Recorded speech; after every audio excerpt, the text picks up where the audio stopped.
Hi folks, Juju here. Big shout out to Kaden Gardner, the genius behind the Kadenverse. If you like this story, go check out this other video by Kaden, which is also a story that takes place in the Kadenverse. Link will be in the description.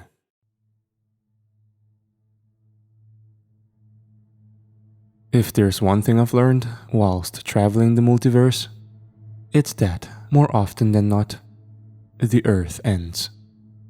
Most of the time at the hands of its own politicians or rulers. Those Earths are exactly what you'd imagine. Most are horrible, but the worst ones feature apocalypses featuring supernatural entities. I've read about worlds ended by zombie plagues, alien invasions, extra-dimensional parasites, and the worst of all, invasions from hell itself. There are Earths where humanity has survived apocalyptic events, of course. Some wish they hadn't. Some rebuilt. Some sunk even further into despair. Some came all the way back, and then repeated the same mistake and destroyed the world again. The story of Earth 0567 is unique, to say the least. This is an Earth that made it all the way into the 21st century before it was hit by a stray meteor. This not only caused an unimaginable cascade of natural disasters, but also an ice age as well. Humanity survived, albeit barely. What was left went to war over the scarce resources left in the barren winter wasteland. Then, she showed up. They call her many names, but the one she's known as by the Keepers is Gaia, or Mother Nature. She's a primordial, one of the seven. Forget the fun-loving hippie nature girl you're probably thinking. Nature is unforgiving. Man thought they could tame the jungle, but the jungle has one true law: only the strongest will survive. Gaia thrives on that rule. For her, there is no room for the weak, not on the Earth that she took control of. At least, that's how the story goes. She brought peace to Earth 0567 through blood and glory, and without even a reprimand from the other 6 primordials. Don't get me wrong, none of them like her. Hell, they barely like each other. But they all must cooperate to ensure harmony and balance to the universe. Only the strongest. What is strength though? What is it really? What makes one strong? Is it intelligence, muscle, willpower, luck? What is the difference between strength and power? I'm not sure. I was damned once, damned to be tortured in hell. I escaped in a rebellion, aided by Gabriel. I was taken to an alternate Earth with my wife, where my soul was put inside a new body. This body took some getting used to. Appearance-wise, it looked similar to my human body, albeit a bit younger and slightly more handsome. It was also a lot more powerful. I felt like Superman. Hell, I was as close as one could get to Superman. I could fly, had super strength, optic beams. I was bulletproof. Hell, I could channel light energy into my fists and cauterize my enemy's flesh as I battered them. Harnessing this power took time, learning to walk gently everywhere. It was a massive pain in the ass, but I got through it. I was assigned by heaven to a unit of Father Time's keepers called the Hell Hunters. The unit consisted of myself, a werewolf called Gunter, his youngest daughter, Blair, a younger-looking agent called Keeper Royce, and the leader of our group, a former centurion in the 9th Roman Legion, Marcus. Our first few assignments were quite simple. We squashed a few small-scale demonic invasions on a few different Earths, but our main task was to track down an item called the Master Key. What is the Master Key, you might ask?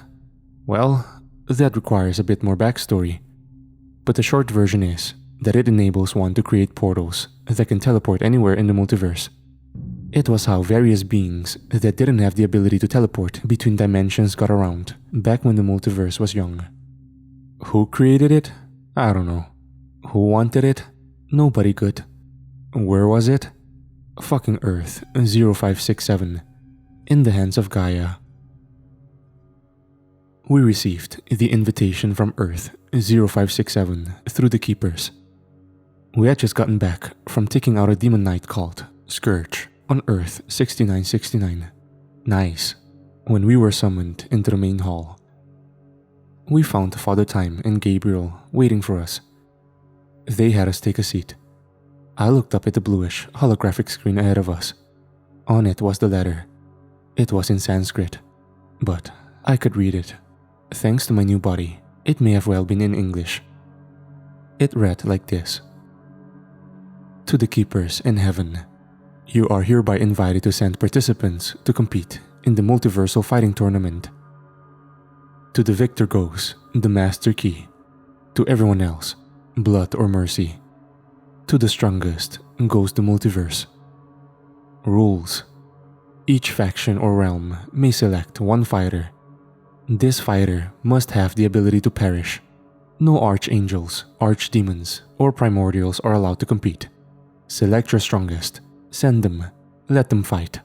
There are 16 slots open in this tournament, which I've filled all but 3. For you, 1 for Earth Prime, 1 for Heaven, and 1 for the Keepers. Choose wisely, and remember, only the strongest. Gabriel had read the letter over and over again. Father Time looked at Marcus and I. You two will represent us. Marcus will represent the Keepers. You will represent Heaven. Will that give us the best outcome? Asked Marcus. My powers don't work well where my siblings are concerned, but from what I can tell, it's the only way forward. That's useful, I muttered to myself. Who's going to represent Earth Prime? Asked Marcus. Father Time looked at Gunther and sighed. Gunther looked at the ground. Blair, Gunther said softly. I thought about my daughter in that moment. There's no way I'd let her participate in something like this. But Gunther seemed so willing. Don't get me wrong, I've seen Blair in combat. She was dangerous. She was fast and mean as fuck in her wolf form. Gunther was meaner, but Gunther was also the hit of the Hounds of God. He wasn't expendable. We were given a few hours to get our affairs in order before being sent to the tournament. I went to my wife. She sat in the room we'd spent the last few weeks staying in. She'd been given a new body as well, this one an exact replica of her earthly one.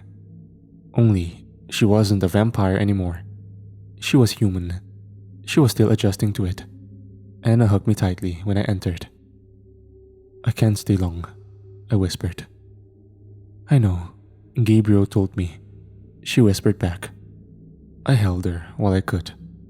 It felt good. We parted a bit, and she looked up at me. I'm going to be helping rehabilitate some of Hell's escapees. She'd been helping with the rehabilitation process for most of the time we'd been there.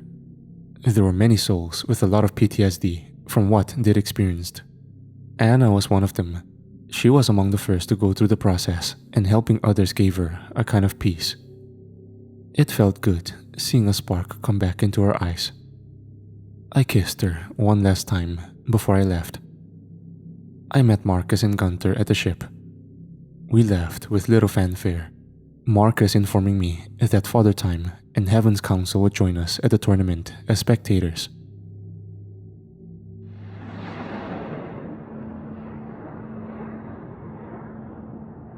We arrived on Earth 0567. Our ship teleported over what was left of a city. It looked like it used to be Washington, D.C., but the buildings looked as if it had been bombed to all hell. Most were covered in overgrown plants, almost like the forest had begun taking it back.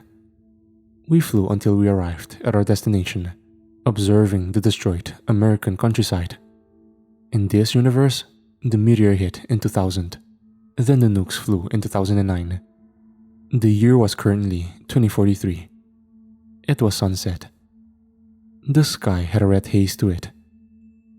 I stared for a second at the sunset, over the shattered remains of the American dream. This isn't the worst I've ever seen, Royce said softly from behind me. We landed at what looked like the Pentagon, or what was left of it. The building was covered in overgrown moss. There was a massive hole in the side that led straight through and into the building's courtyard, which had been turned into an arena of sorts. We walked up to the hole. I could see several torches on the roof. Several more lined the top of the building. We were met at the entranceway by 2 guards, both of whom looked like your typical apocalyptic types. "We're here for the tournament," Marcus said, holding up the invitation. The man took the invitation and looked at it. "Gaia wishes to see you. Right this way." The man led us through a series of corridors and rooms. The place was surprisingly clean for a post-apocalyptic Pentagon. Every room was lit by torch fire. Men and women were doing various tasks. Some were cooking. Some were painting a massive mural of what looked to me like an ice age covering DC, but a figure standing in the center of the city, right in front of the White House, their very presence bringing warmth. Gaia, I'm sure. A literal god. We were led into what looked like a throne room. A woman sat on a wooden throne, one of her legs draped over the armrest as she took a massive bite from an apple. Gaia was a lot younger than I was expecting. She looked in her 20s. Her hair was braided and draped over her shoulder. She chewed the apple as we stopped in front of her. She looked us over as she swallowed. "You're all they sent?" she asked. Not one of us answered. We all looked at her. She shrugged and took a deep breath. "You know the rules?" "We do," Marcus answered. Good. Come with me," she said as she stood up, turning and placing the apple core in the chair. When it touched the wood, it looked as if some twigs ascended and touched it. The core seemingly grew another apple. Gaia led us through several more corridors until we walked outside. We were in the courtyard now, the walls all lined with wooden bleachers. The fighting pit was covered in well-trimmed grass. This is the battlefield. It will be single combat. Each fighter will be allowed their complete arsenal. There's a blood magic shield around the arena so the spectators don't become collateral damage. A fight will end whenever your opponent is either dead or can no longer keep fighting, she said. Gaia seemed slightly bored at this point, almost like this speech had been rehearsed several times over. "Any questions so far?" she asked as we walked onto the grass that made up the pit. I could see several figures standing around on the bleachers. One figure in particular caught my eye. "Why a tournament? You know what will happen if the wrong people get that key," Marcus said. "What will happen? The weak will be destroyed? The strongest will thrive?" "Earth Prime will be destroyed," Marcus said. Gaia nodded. "Then you best not lose."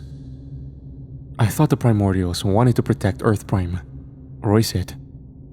Gaia looked at him and tilted her head to one side. "Earth Prime? No, life itself. If life in the Prime universe is extinguished," Royce stated. Gaia took a bored sigh. "Tell me you aren't here to try and convince me to do the right thing." "Innocent people will die," Marcus said. "A gazelle is innocent when eaten by a lion, but life for the lion is preserved. If you wish to protect Earth Prime, then don't lose. Be the lion, not the gazelle," Gaia said. I could hear Royce grumble under his breath. "My men will show you to your quarters.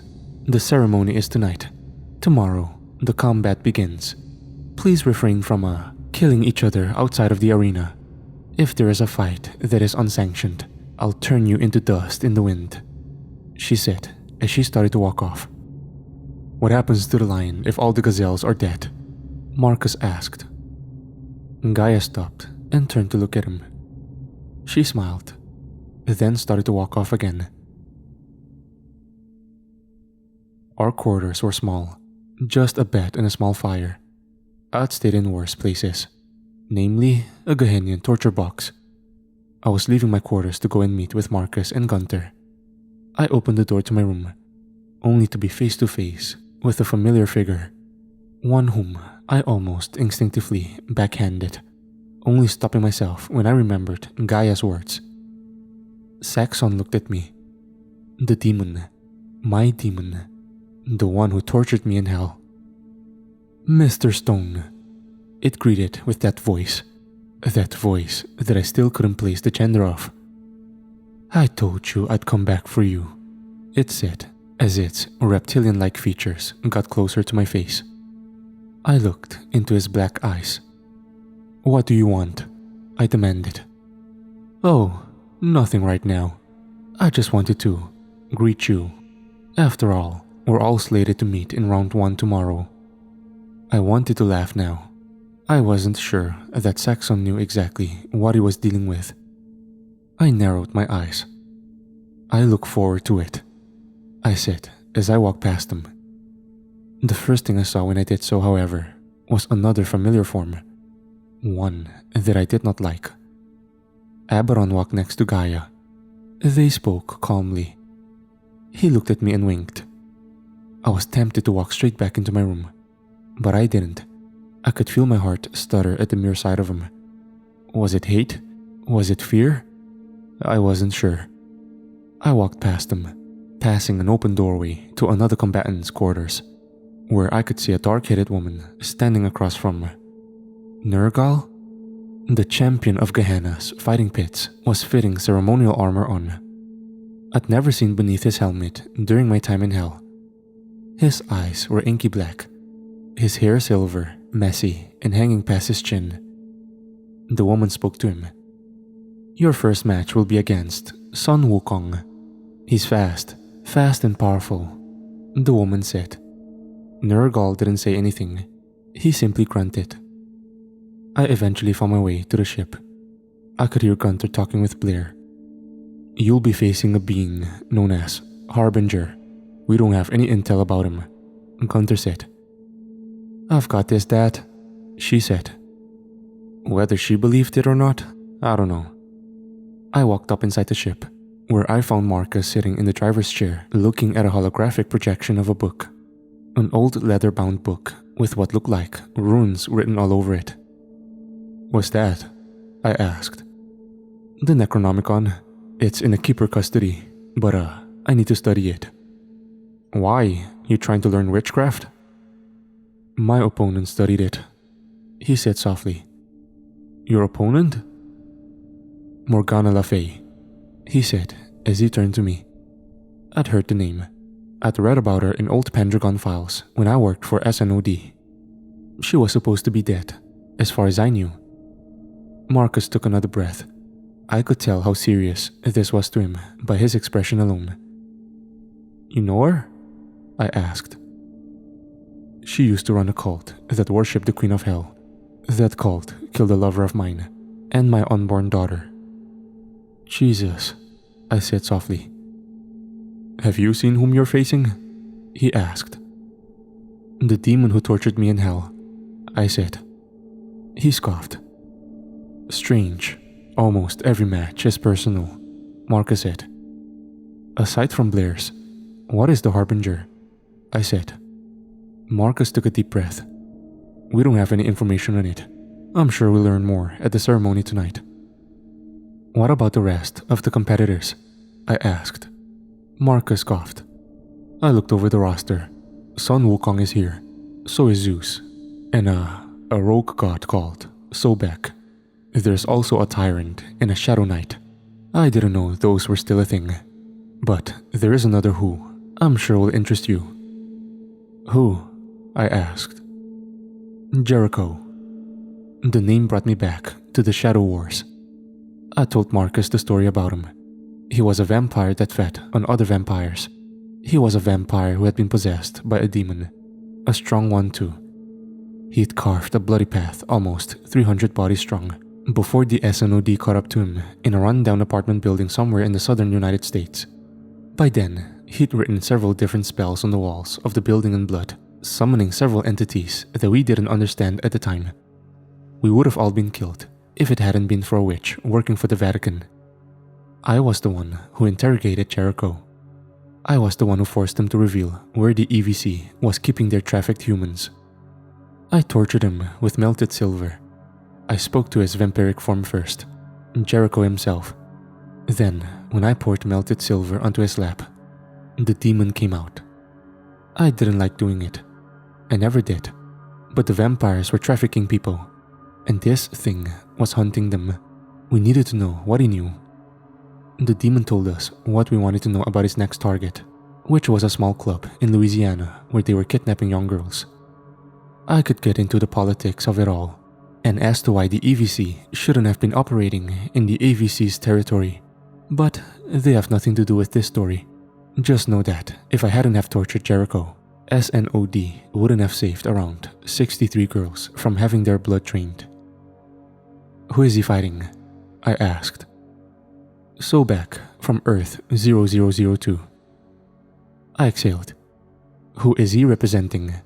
I asked. Marcus shrugged. Parties unknown. A horn blared in the distance. I could see Marcus sigh as he stood up. Time for the ceremony. Are you ready to meet the other contestants? Around 30 minutes later, the three of us stood in the pit with 13 other contestants. The crowd around us boomed with excitement. I could see people from every realm in the audience.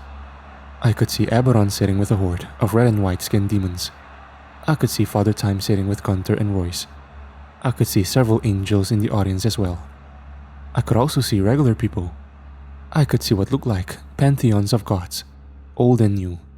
Anyone with the ability to traverse the multiverse was here. But that very thought brought a question to mind. If one could already traverse the multiverse, what use was the Master Key? Don't get me wrong, I knew Aberon wanted it as a way to transport his army to Earth Prime without them being incinerated. We wanted to stop Aberon from getting it. I questioned why everyone else was there. I looked up and down the line at the competitors around me. I wasn't sure how to size them up. I told myself to just focus on my first opponent, Saxon. Saxon, who seemed to be staring at me and had been since the ceremony began. Gaia lowered herself down ahead of us, riding a mass of wriggling vines as she did so. Her feet touched down on the grass as she put her hands out wide, almost as if she was accepting the cheers. I could hear drums beating around us, slow and methodical, their pace picking up faster and faster, before she waved her hands. They stopped abruptly. The crowd went silent. Welcome everyone to the first and only Multiversal Fighting Tournament. Are you ready for spectacle? She asked. The crowd cheered loudly. Are you ready for bloodshed? The crowd cheered even louder as the drums boomed harder. Are you ready to find out who is the strongest? The crowd cheered louder, and the drums beat faster. I could feel my heart shudder a bit. Let's start by introducing the contestants, shall we? In our first match, we have the immortal swordsman from Earth Prime, a man cursed with an insatiable bloodlust. Some call him a descendant of the greatest swordsman who ever lived. We have Kai Musashi. Some in the crowd cheered. Some did not. I looked over at the Asian man who held up what looked like a burning katana with one hand.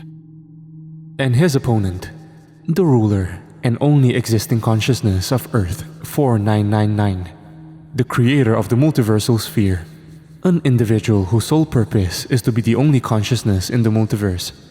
I give you Narrows. What I can only describe as a man in a 12-foot-tall mech suit stepped out. This thing was loaded to the brims with laser cannons, guns, blades. I wasn't sure how a man with a sword was going to fare against that monstrosity. The man's armor was silver in color. It had two red eyes that locked onto Musashi as he stepped forth from the line. We watched intently. The crowd booed him, like hardcore booed him. I guess wanting to be the only living thing in the entire multiverse was not a very popular opinion. They stepped back into line. For our next match, we have the cannibal vampire himself, the scourge of the Eastern Vampire Coven. I give you Jericho! Jericho was met with little applause as well. He stepped out of line. He wore what looked like a Western-style getup, with a revolver on one hip and a massive knife on the other. He pulled his black cowboy hat off and took a bow, smiling as he did so. He turned, then saw me, and smiled widely. And his opponent, from Earth too, the Egyptian crocodile god, master of fertility and bloodshed. I give you So.AG. A 10 to 12 foot humanoid with a crocodile head stepped out and beat his chest. Some of the godly pantheons cheered. I could smell them from where I was standing. The stench was awful. The next announcement was Nergal and Sun Wukong. Wukong looked like a chimp-human hybrid. He wore rat ropes and walked with a staff.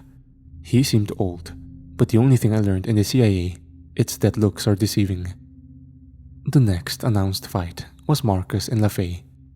That was followed by another witch, this one called Circe, who looked like she may have been in her late teens. She was the daughter of the mythical Circe in Odysseus.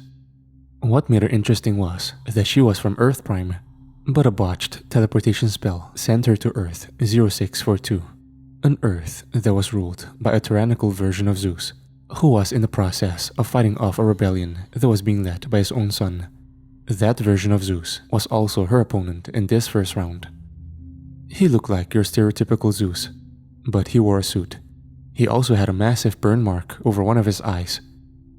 Following that bout, it was going to be Saxon and I, which I was ready for, as was Saxon. We both got cheers from our respective crowds. The demonic cheers sounded awful, more like screeches. The next matchup was slated to be a Shadow Knight called Obsidian versus a being called the Anukai. The Shadow Knight was just that, a man in black armor and robes that had the power to blend in the shadows. Then there was the Anukai. He was the last of his kind, the last of a species almost as old as the multiverse itself. Not much is known about them, other than they may have been a failed experiment by Lilith. What he was some kind of reptilian shapeshifter. He was around 8 feet tall, with skin that resembled that of a python. Its head was surprisingly human-like, but it may have been doing that to make everyone around it feel more comfortable. Then came the last matchup, the one I knew Gunther was dreading. For the last matchup of round 1, we've saved the best for last. Two absolute powerhouses. The heir to the Hounds of God, the wolf clan created to hunt all of demonkind. This got boos from the Gehennian audience. Blair! And for her opponent, hailing from Earth 3313, the only survivor of the walking cataclysm that is my brother. The only survivor of an Earth the Keepers left to die. I give you Amonu's dark prophet. I give you the Harbinger. I could see the look on everyone in the crowd's faces. Gunther shot up out of his seat. I could see Gabriel's eyes widen. Our first match will begin at dawn. Until then, there will be no violence.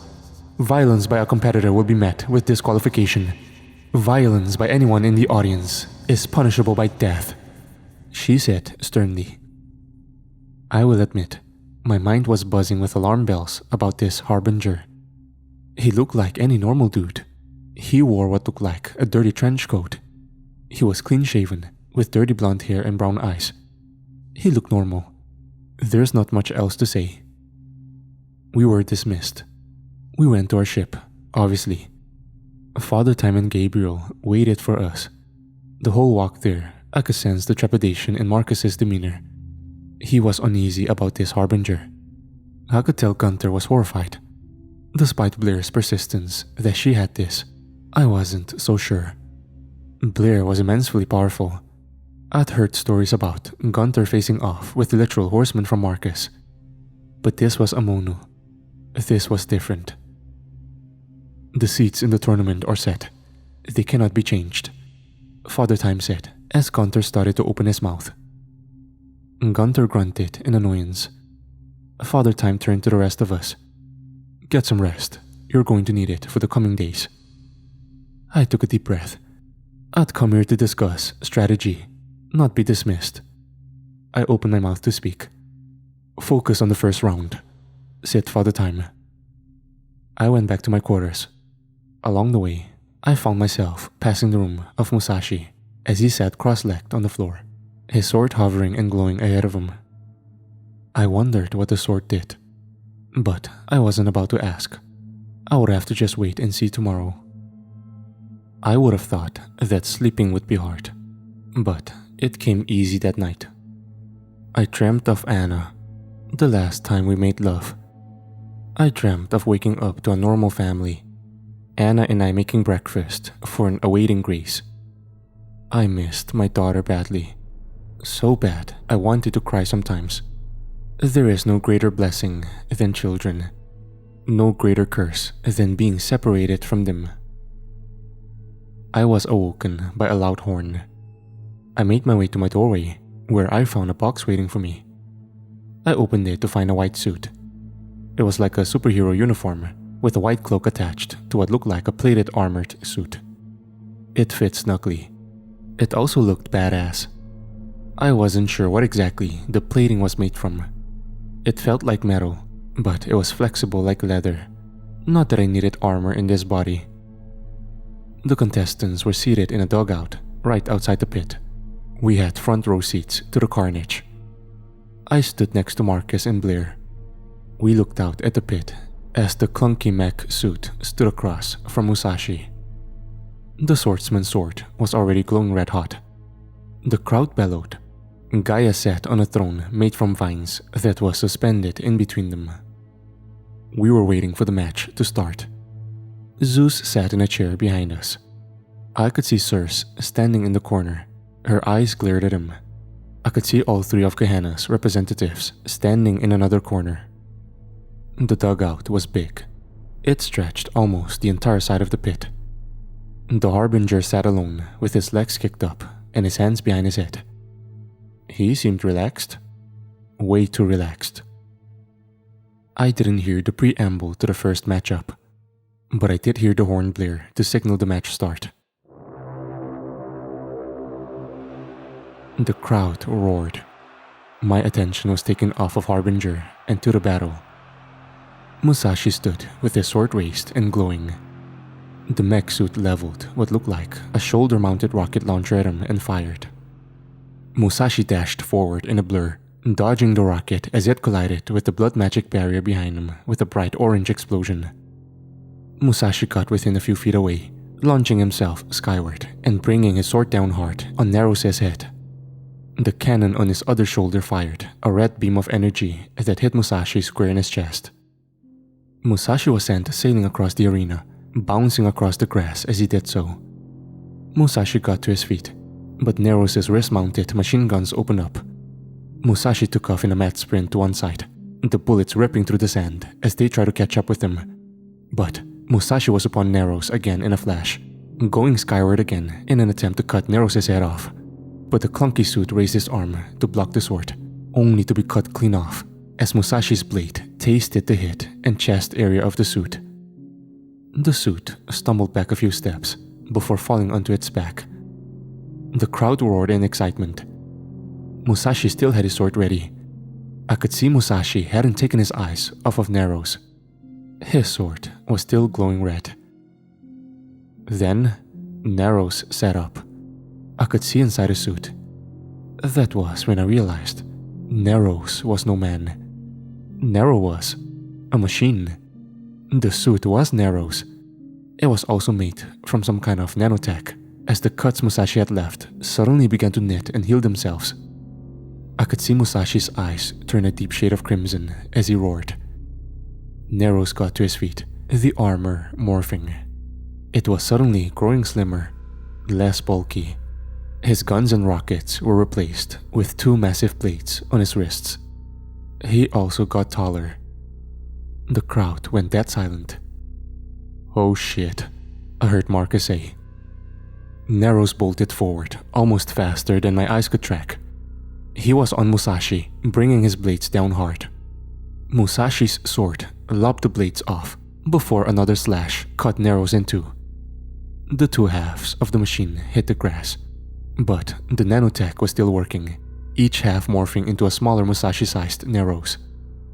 Kai Musashi took a defensive stance with his blade. "What the hell are you?" he bellowed. The two machines were on either side of him now. "I am perfection. I am the singularity. I am the peacemaker." Both robots said in a singular mechanical voice. The two drones attacked. Musashi managed to dodge most of the blows, even going as far to cut the head off of one. But they just kept coming. Their onslaught was relentless. Musashi lived up to his ancestors' moniker though. Skillfully blocking each blow sent his way at supernatural speed. Until the first nick got his ankle. Blood hit the grass. Then, almost like the machine could smell it, one pressed his advance while the other morphed its hands into what looked like a massive cannon. The beam of red light was blinding. When my vision came back to me, Musashi was standing there with a massive bowling ball-sized hole in his chest. He looked down at it. Then, his sword began to glow brighter, erupting into black flames. One of the Neros bots took a step back, almost like it was confused. "You hurt the lady at the ceremony. I'm cursed. You can't kill me." The wound in his chest suddenly filled itself with black flames. He aimed the point of his sword at the nearest robot. A plum of black fire came forth from it, melting the Neros bot to ash. The other bot charged in. Kai Musashi turned with his sword aimed. The flames came forth. Then, the bot went skyward, all the while a massive cannon formed on its shoulder. It fired a blast that hit Kai in the side of his face. Musashi fell to the ground, half of his face now black and burnt. The bot landed near his face and leveled his cannon for another blast. Kai lopped one of his legs off. The bot fell to the ground. Kai started to get up so he could aim his sword, but Neros' severed leg had morphed into a spider-like bot. It launched itself onto Kai's sword hand. Its legs were like pincers as they cut through Musashi's wrists. The swordsman bellowed in pain as he staggered back, the spider leg pulling the man's sword to his one-legged body. Nero's body healed itself, his glowing red eyes now examining the red-bladed sword. "The weapons in my arsenal cannot destroy you," the emotionless robotic voice said as his body began to morph again. His humanoid body morphed into a humanoid torso atop a scorpion-like body. A small cannon aimed at Musashi. A red beam of energy hit Musashi in his chest. He flew to the ground hard. Neros was upon him in an instant, Musashi's own sword in hand. One of Nero's legs came down hard onto Musashi's shoulder. Musashi screamed as Nero lifted him off the ground. "But you do," Nero said, as he shoved Musashi's sword deep into Musashi's chin. The blade exploding out the top of its former master's head in a welter of blood, skull fragments and brain. The crowd went silent for a moment. I could see Gaia start clapping. "What an impressive display," she jeered. Neros dropped Musashi's body and began to morph back into a humanoid body, the nanotech doing its good work. Neros looked at Gaia for a moment, and then turned and walked back to the dugout. Marcus and I watched Neros. "We're gonna need more information on him," I said. Marcus sighed. "I agree. I fucking hate nanotech." I looked at Marcus. "You hate almost everything." Marcus coughed. "Not you, David. Not you." A horn blew again as the next contestants stepped out of the dugout. Jericho looked at me and winked as he took his position. I grumbled under my breath. Jericho pulled his knife as he looked at the hulking crocodile god across from him. The drums sounded off again, Gaia's vine throne now hovering above the grass between them. "Contestants, are you ready?" she asked. Sobek roared loudly. Jericho chuckled softly, flicking the knife between his hands. The drums picked up the pace as the vine throne went back to its spot in the middle of the side of the pit opposite us. The drums stopped. A horn blared. "Begin," she bellowed. Sobek didn't hesitate for a second. He charged forward. Jericho stood his ground with a wicked smile on his face. Sobek swiped at him with his claws. Jericho moved in a blur, dodging and slashing with his knife. His knife, however, only glanced off the crocodile god's scales. Sobek caught Jericho with a backhand that sent Jericho tumbling through the grass. Jericho smiled as he shot to his feet. Not a bad start, I said to myself. I wasn't sure who I wanted to win this one. On one hand, I had just a general disdain for Jericho. On the other, I felt like he'd be easier to beat in the later rounds than Sobek. Jericho put his knife back on his hip as Sobek approached him. The towering monstrosity of teeth and scales lurched forward. Jericho took a step forward as well, sending a vicious uppercut into Sobek's lower jaw. Sobek fell backward hard. Jericho still smiling widely. I thought they said that you were a god, Jericho asked as he straddled Sobek. The creature was unconscious. Jericho raised his fist. I could see his eyes flash a glowing shade of crimson as he brought it down hard on Sobek's chest. His fist went straight through the scales and deep into the god's chest cavity, before yanking the thing's still beating heart out in a welter of blood. He held the heart out for all to see, before his face mutated into an awful vampiric demonic hybrid with a red tint to his skin and a mouth full of fang-like teeth. He shoved the heart to his mouth and took a massive bite, smearing his red-tinted skin with crimson blood. Good God, I grumbled. The crowd went asininely insane.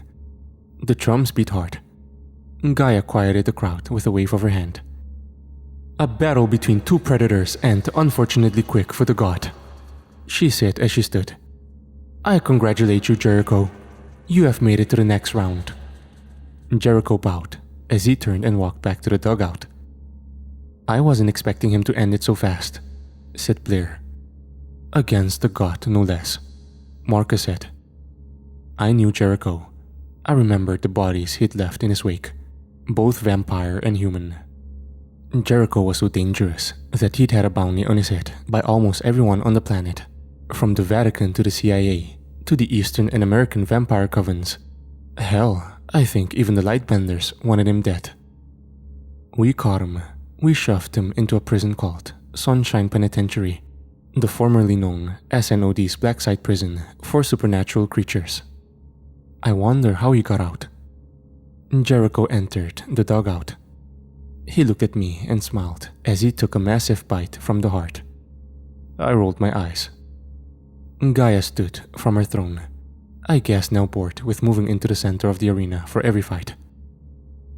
For the next battle, we have the champion of Gehenna, undefeated in the Gehennan arena for over 10,000 years, the beast of Mesopotamia. I give you Nergal, Gaia exclaimed. Undefeated, my ass, I murmured. Blair looked at me, then at Nergal's hulking form as he exited the dugout. I could hear the screeches from the Gehennan spectators. The sun gleamed off of his black armor. His red wings were tucked in behind him. He roared as he took his spot. And his opponent, the being that brought the Jade Emperor to his knees.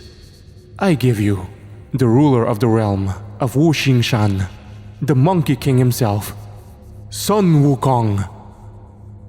The humanoid-shaped ape seemed to struggle as he walked out, using his staff to balance himself. That's the Monkey King? Blair asked as we looked on at the elderly ape. He took his spot across from the Hell Knight. He killed the Jade Emperor. I wouldn't take him for granted, said Marcus. I thought Wushishan was a mountain, I asked, remembering a mythology course I took in college. It is. There is a monolith inside of said mountain that leads to another realm. That's where he was banished, said Marcus. He and his entire army. I turned my attention back to the fight. The horn bellowed. Nergal roared as he held his axe high in the air. Is this all you have brought me? An elderly monkey with a stick? I could see Wukong smirk as he stood up straight and began to take off his ropes. My eyes widened when they landed on the Monkey King's chest. His torso was absolutely shredded. His muscles had muscles. It was also covered in scars. The hair was a mixture of brown and gray. Wukong aimed his staff at Nergal, who chuckled as he readied his giant battle axe. Nergal bellowed as he charged forward. Without warning, Wukong's staff extended, the end nailing Nergal in his helmet, knocking him flat on his backside. Nergal roared on the ground as he shot to his feet. I could see Abaddon rub the sides of his temples. Wukong plucked a few hairs from his neck and tossed them to the ground. There was a bright flash. Then, 3 more Wukongs were suddenly standing between him and Nergal. I only knew which one the original was because of the staff, which was back to its normal length. Nergal charged in. The 3 monkey clones attacked with ferocity. Nergal cut them down in seconds. One was sliced in half vertically. The next lost his head. The last lost part of its torso. Nergal moved onto Wukong, bringing his axe down in a whistling arc. Wukong sidestepped it and gave Nergal a pop to his kneecap. Nergal's leg snapped like a twig. He bellowed in pain as he started to fall backward. Wukong stood before him with a smirk. Nergal was on the ground again. "Get up," Wukong said sternly. "I will not have you die on your back." Nergal growled as he got to his feet. "What is that staff made out of?" I asked. "I don't," Marcus started. Nergal was using his axe to balance himself. Wukong approached with his staff ready. Nergal made a desperate swing for Wukong's face, but Wukong took a step back. Nergal fell forward as the wild swing missed. He barely caught himself. Wukong took a deep, almost disappointed sigh. "Huh, I thought you'd fare better, champion of hell," he said, right before bashing Nergal's helmet in with a downward swing of his staff. Nergal went straight to the ground. His body is still, and his brain is leaking from his eye holes. I could see Gaia roll her eyes. "If this is Gehennian's best, then I regret inviting them," she said as she looked at the Gehennian spectators. I could see Abaddon glare at her. I could also hear Marcus take a deep breath from next to me as he put his helmet on. The vines were already cleaning up Nergal's body, as they had done with all the bodies that had been felled beforehand. Soon Wukong nodded at Marcus as he passed him. "Wish me luck," Marcus said as he started towards the steps. I watched him closely. He stopped at the steps to the dugout, where a dark-headed woman stood. She smiled at him as she approached. "LaFay," he greeted. "Centurion, I like your new armor," she said. "Can we skip the pleasantries and threats?" he asked. LaFay shrugged. "By all means." Gaia stood from her throne. "Now, for a more personal bout. In one corner, a man whose life has been drowned in loss and suffering. A man who takes hit after hit and keeps moving forward. The ultimate survivor. The last centurion of the 9th Roman Legion himself. Marcus Octavius." There were several cheers as Marcus stepped out in his cybernetic suit, his red cloak flowing behind him. He stopped and turned and looked at Blair and I. I couldn't tell his emotions based on him being hidden under a mask. I hadn't even asked him how he felt about his matchup. And his opponent, the witch laid siege to Camelot, the former keeper of the Necronomicon, and the one responsible for the deaths of her opponent's lover and unborn child. I give you Morgana Le Fay. The drums beat. The horn bellowed. Gaia announced, "Begin." Marcus and LaFay stared at each other for a moment. I could see that Marcus hadn't gone for any of his weapons yet. I wasn't sure if he didn't know which one to go for, or if he was waiting for her to make a move. The crowd was silent. Morgana smiled. Marcus, do you think any of that fancy new technology has what it takes to defeat me? You will die, just like Rioter." She was trying to goad him. It didn't work. I'd heard the story. LaFay was responsible for the deaths of some of Marcus' loved ones, but she wasn't the one who killed them. It was the cult she started to worship Lilith. Finally, LaFay relented and made the first move. She raised her hand for what I assume was a telekinesis-based attack, then looked on in surprise as it just didn't work. She tried again, but Marcus just stood there, staring at her. She tried again, this time grunting. "Fine," she barked as she conjured a fireball above her hand and launched it at him. Marcus finally moved, taking a step to the side and pulling the plasma pistol from his hip and firing it.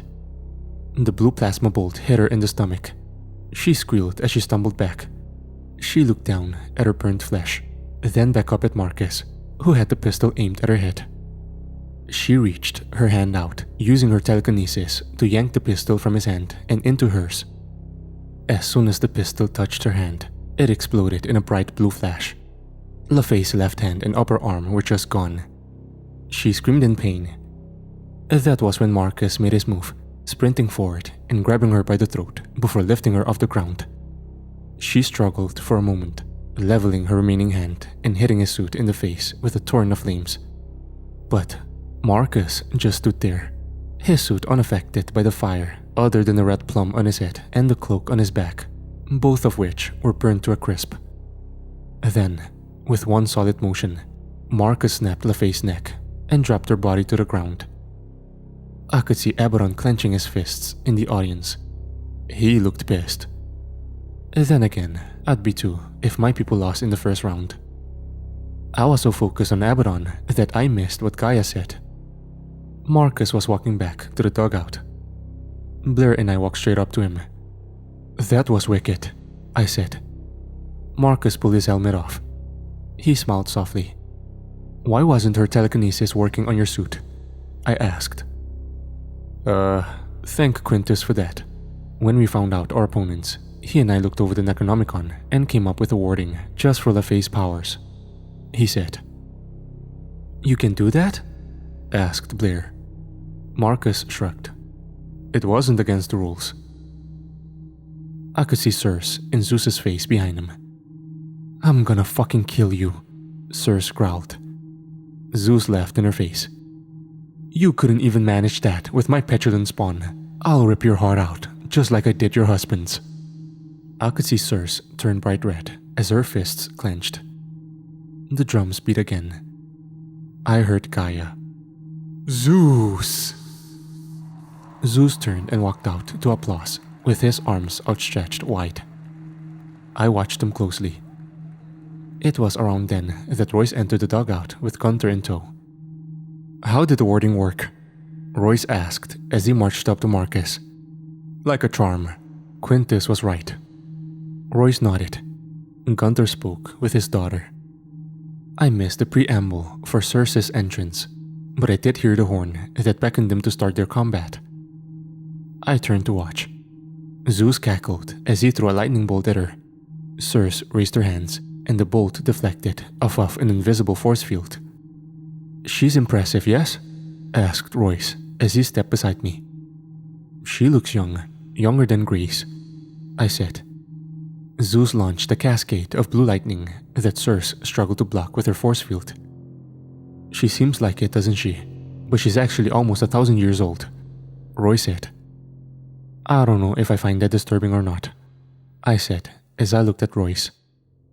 The man shrugged. Circe returned fire with several fireballs. A lightning bolt hit Zeus, and he vanished before they hit him. Lightning then struck behind Circe.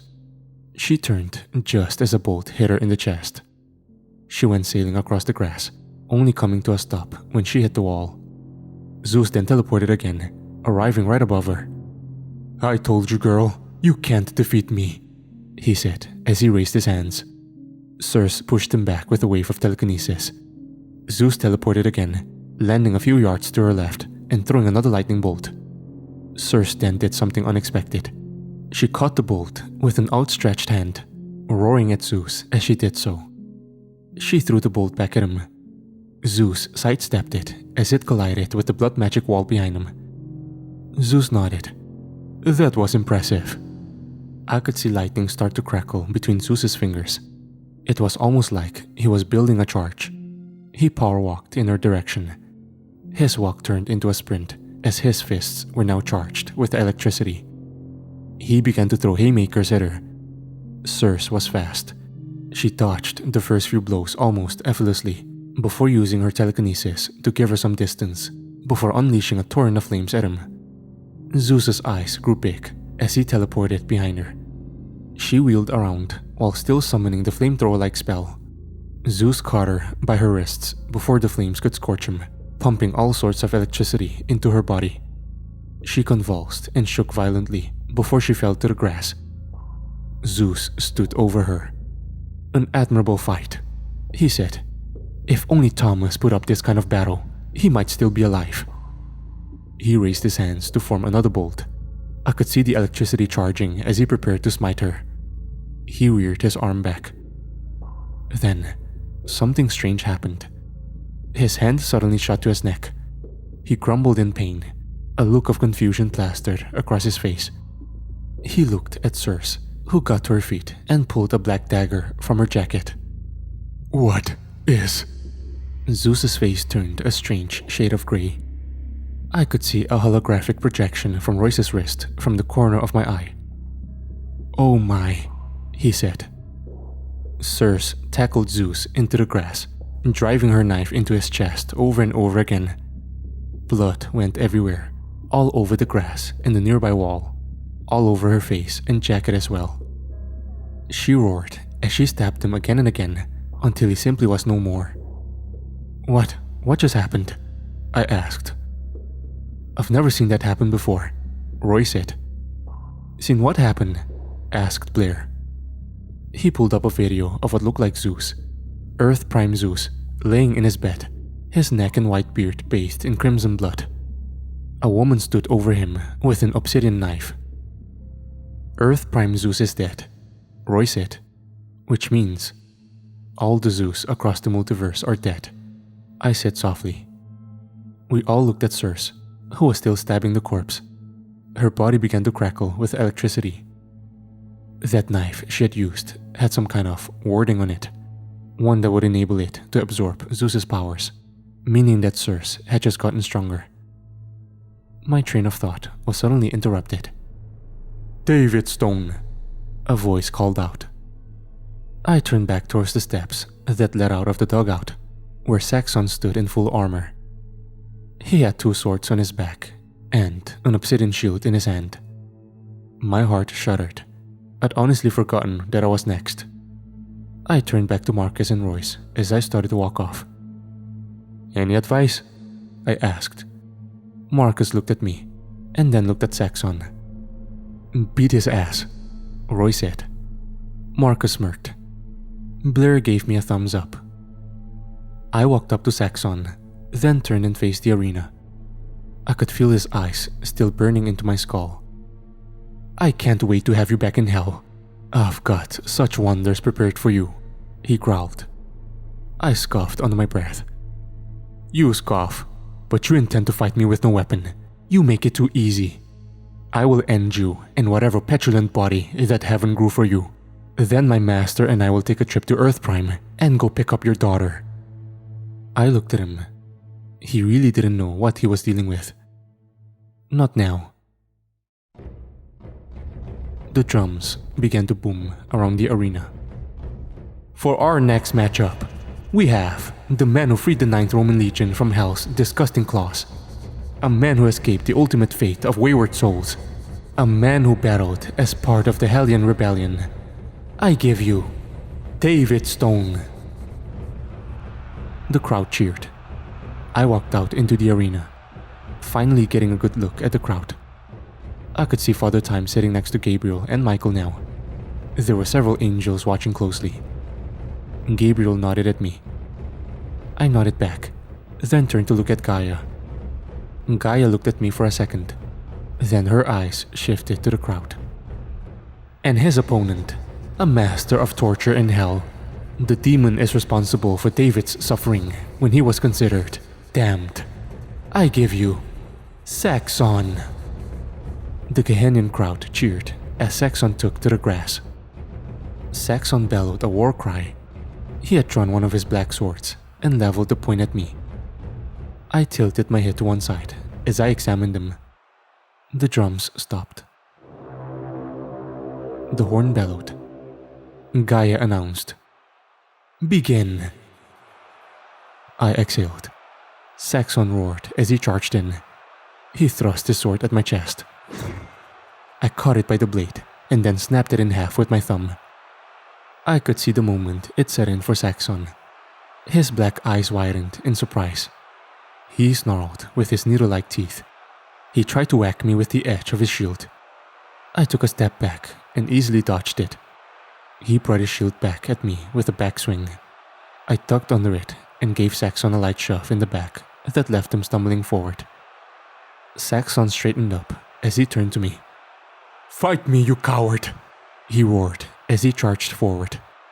He was so slow to this new body.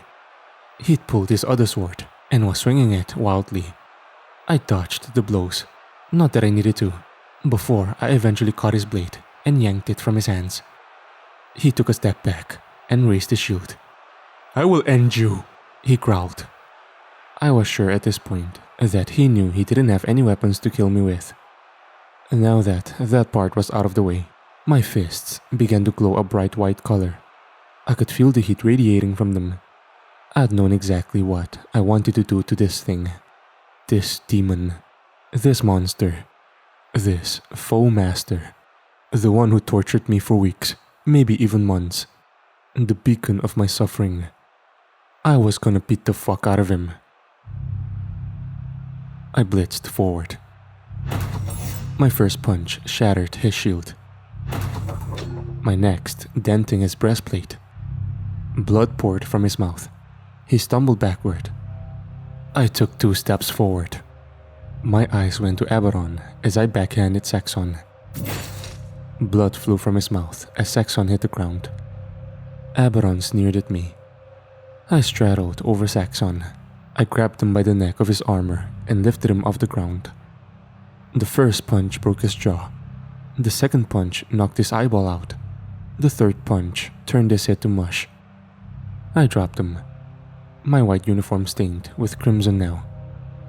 My eyes went to Gaia, who clapped, then to Aberon as he stood up and began to walk out. I almost cracked a smile. My eyes went to Gabriel, who just watched me emotionlessly. "What a display of brutality," Gaia said as she got to her feet. "David Stone, you have made it to the next round." I walked back to the dugout. Walking down the stairs, where Obsidian and Enokai stood there waiting for their turn to be called out. I found a bench to sit down on. Marcus and Blair stood, still watching the fight. And Gunther was with them. Marcus nodded at me. "Dad, I'll be okay," Blair said for maybe the 500th time. I looked at the ground. My mind was pondering. That had been way too easy. I never liked torturing people when I got paid by Uncle Sam to do it. But that? I liked that. Maybe it was because it felt personal. Maybe it was because I'd spent time in Gehenna. I don't really know. But it scared me. I heard the horn go off for the next round. I didn't look up. I heard a roar of some sort. It was around then that Gabriel appeared next to me. "You didn't do a bad thing. He was a demon."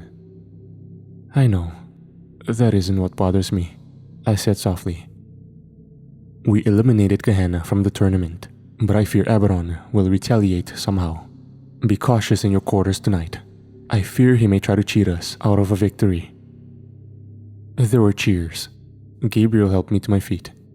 I could see past him as the Shadow Knight emerged from a black portal with an oversized axe and cut the reptilian in half with one swing. My eyes grew large. I looked at Gabriel, who shrugged. The crowd cheered. I could see Gunther take a deep breath. Blair popped her neck. It was now time for the final battle of round 1. Gaia stood up. She gave her speech about the Shadow Knight. The man walked back to the dugout. Harbinger walked past me as he made his way toward the steps. He made eye contact with Gabriel and I. He smiled before he began whistling. His hands were in his pockets. He stood at the base of the steps. Gunther hugged Blair. "I love you," he said. Blair smiled at him. "It's gonna be okay, Dad. I've got this." She walked up to where Harbinger was standing. He looked at her and nodded, then kept whistling.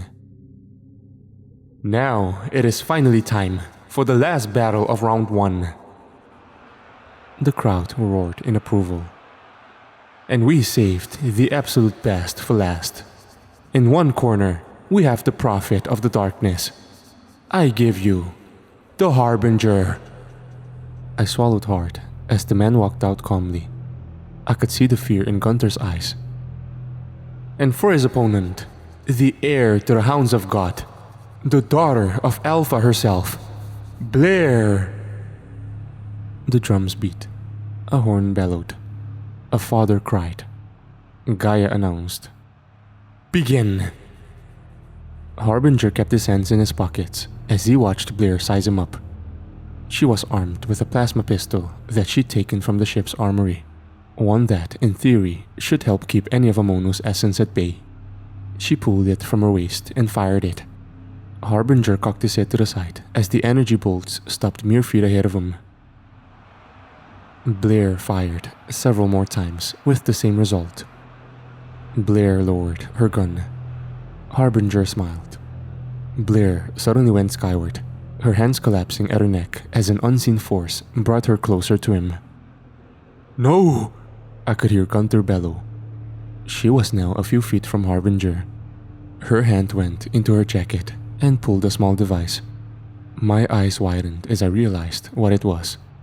She tossed it at Harbinger's feet. Harbinger looked down at it and laughed softly. "Oh," he said. A blue ball of energy sprang forth. It burned his trench coat and singed his skin underneath. It also melted away one of his legs. He fell to the ground, Blair pulling her pistol and firing several shots into him. He was peppered with holes in his chest and hit until Blair was standing above him. The crowd sat in stunned silence. His hand suddenly shot out, a massive black tendril coming forth from the palm and wrapping around Blair's pistol before crushing it. Blair took an instinctive step back as Harbinger sat up, his wounds healing themselves. Blair readied herself. The Harbinger's body crackled and popped as his spine bent at an almost 90-degree angle as he stood up. His eyes locked on her. He chuckled. "You played your trump card too early," he hissed as an inky black tendril erupted from his shoulder. "You want to see my trump card?" Blair asked. Blair wasn't amused. She began to transform herself. Patches of gray fur began to grow across her face as her body morphed into its lichen form. She grew a few feet in height. Her teeth sharpened and black talons began to extend from her finger. She flew at him hard in her wolf form, her claws and teeth digging into his flesh as she tore into him. If it was painful, he didn't show it. His smile never really left his face. One tendril made its way around her leg before yanking her. It slammed her body onto the ground a few times before launching her into the black magic wall. She then fell to the ground with a thud. Every bone in her body had to have been broken. They healed slowly as she got up and snarled. He put his hands in his pockets and walked forward, another tendril erupting from the small of his back. Blair charged again, roaring as she did so. All three of his tendrils sprang out, impaling her through the shoulders and thigh. She was lifted a few feet off the ground. Gunther whimpered under his breath. Royce patted him on the shoulder. That was when Blair began to change back into a more human form. Harbinger brought her closer, his face now inches from hers. "Shh," he whispered. She looked pale now and weak in the face. "In a minute, you'll know my master well," he said as he placed his hand on her head. Blair's eyes rolled into the back of her head. I could hear Gunther sobbing. It made my heart retch. I watched as Marcus and Royce tried to hold him back. Hell, even Gabriel had to get involved. Blair suddenly began growing black, tendril-like growths herself on various parts of her body. "What's happening?" I asked, now horrified. "He's absorbing her, adding her to the collective," Gabriel said as he held Gunter down. "Don't watch," Gabriel said softly. Gunter cried harder. "My baby girl!" he shouted. "My..." Gabriel tapped him on his forehead, and he passed out. "We can't intervene?" I asked. Gabriel shook his head. "Gaia would kill us." I wanted to cry for Gunter. I wanted to cry for Blair. I could see her smile as tendrils wrapped around her face. The tendrils had wrapped her up almost like a mummy, her form becoming smaller and smaller, until it was just gone. Harbinger leaned his head back in the light. Then he turned back to the dugout and smiled, before putting his hands back in his pockets, then beginning to whistle again as he walked to the dugout. Gaia lowered herself down into the center of the arena. Even she looked unsettled by what we had just witnessed. That concludes round 1. Round 2 will begin at dawn tomorrow. Tonight, heal your wounds, feast, celebrate your victories, she said. A few moments later, I was standing in the keeper ship. Gunter was still unconscious. Father Time stood with an annoyed look in his eyes. He had his arms crossed as he stood at one of the many holographic screens, looking down at the report for Earth 3313, the Earth Harbinger was from. "This is my fault. I should have never let that Earth's infection get that far," he said softly. "I locked it. I should have paid more attention to the ship that escaped the demon seed," Roy said sternly. "What is Gaia thinking, letting him participate?" Father Time asked. Then came the voice from the ship's walkway. "You dare question my motives?" Gaia asked as she walked in, only stopping when she moved past Gunter, who was still unconscious. I could see the look in her eyes shift, almost like she felt some semblance of guilt. She seemingly conjured a white rose out of nowhere and laid it on his chest, then turned back to Father Time. "Why?" Father Time asked. "Why what?" Gaia sneered. "Why would I allow a being affected by a Monu to participate in this? You know the answer to that already. Or should I remind you who we answer to?" "This tournament isn't his doing, is it?" asked a now confused Father Time. Gaia rolled her eyes. "To the strongest go the spoils," she said. "That doesn't make any sense," Father Time practically growled. Gaia took a deep breath. "Why not? Can't you see the future?" "I can see glimpses of possible timelines, but for some reason, I can't see any timelines on this planet." Gaia smirked. "Does that vex you?" "You know the answer to that, sister. I don't know what kind of spell you've placed on this place." Gaia nodded. "Good," she said. Father Time squinted at her. For a second, it seemed like he was turning red in the face. Then he took a breath. "If Amonu's Harbinger gets the Master Key, Amonu will kill us all. You know it. I know it. Yahweh knows it. It won't matter who the strongest is," Father Time said. Gaia laughed softly. "Then don't lose." "Gaia?" I watched her face for a moment. It seemed like she had something she wanted to say, but she also seemed kind of afraid. "Perhaps we should give them a moment alone," I said as I stood up. Royce and Marcus looked at me. I motioned my head for them to come with me. "Good idea," Gaia said as she kept her eyes on her brother. I would walk back to my quarters. When I arrived, I was met by Jericho, who smiled when I walked in. "Is it me, or do you look younger, Mr. Stone?" he asked. I narrowed my eyes at him. "What do you want?" "You punched your torturer to death today. Did it feel good? I'm curious." "Are we facing each other tomorrow?" I asked. Jericho chuckled. No, I'm facing your friend. You will be facing that Ultron ripoff. I exhaled. What do you want? I repeated. I wanted to catch up. It's been a while since I've seen a friend. I hear you have a daughter now? He said. We're not friends, and you better leave my daughter out of this, I said as my knuckles started to glow. Jericho smiled nervously as he put his hands up. I would never. I'm not. Jericho exhaled. Look, Aberon may have lost this tournament, but he's not going to stop coming after the Master Key. I tilted my head to the side. I know. Jericho shrugged.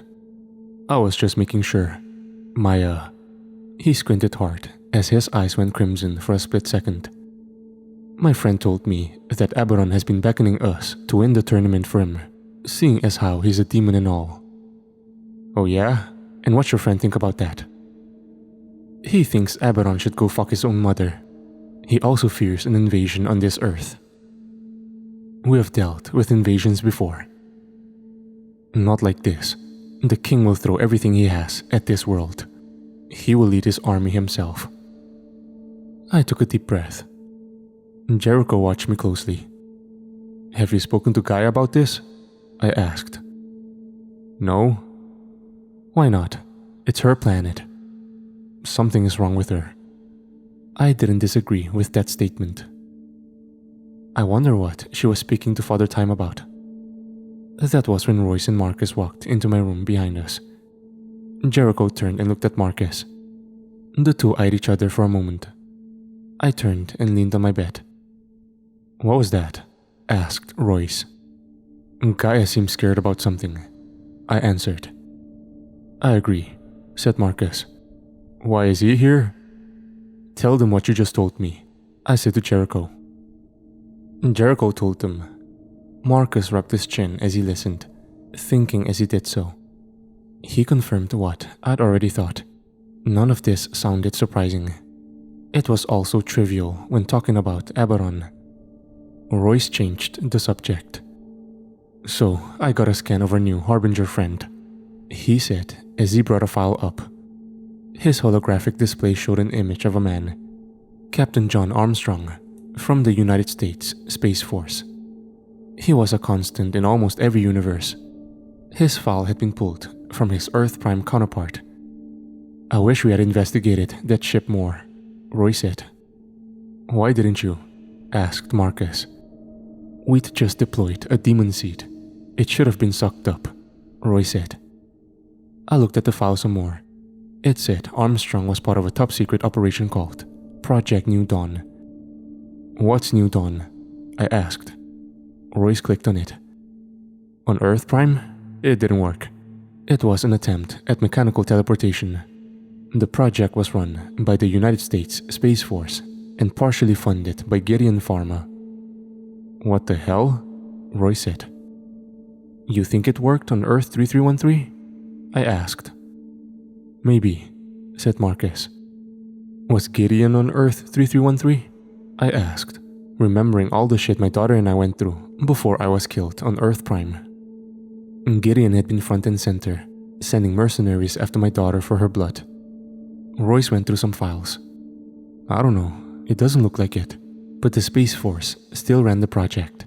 There are no files on whether it worked or not, he said. Clearly, something worked. I wonder how many universes he's infected. We all remember the incident with Rasputin's penis, Marcus said, before taking a breath and continuing.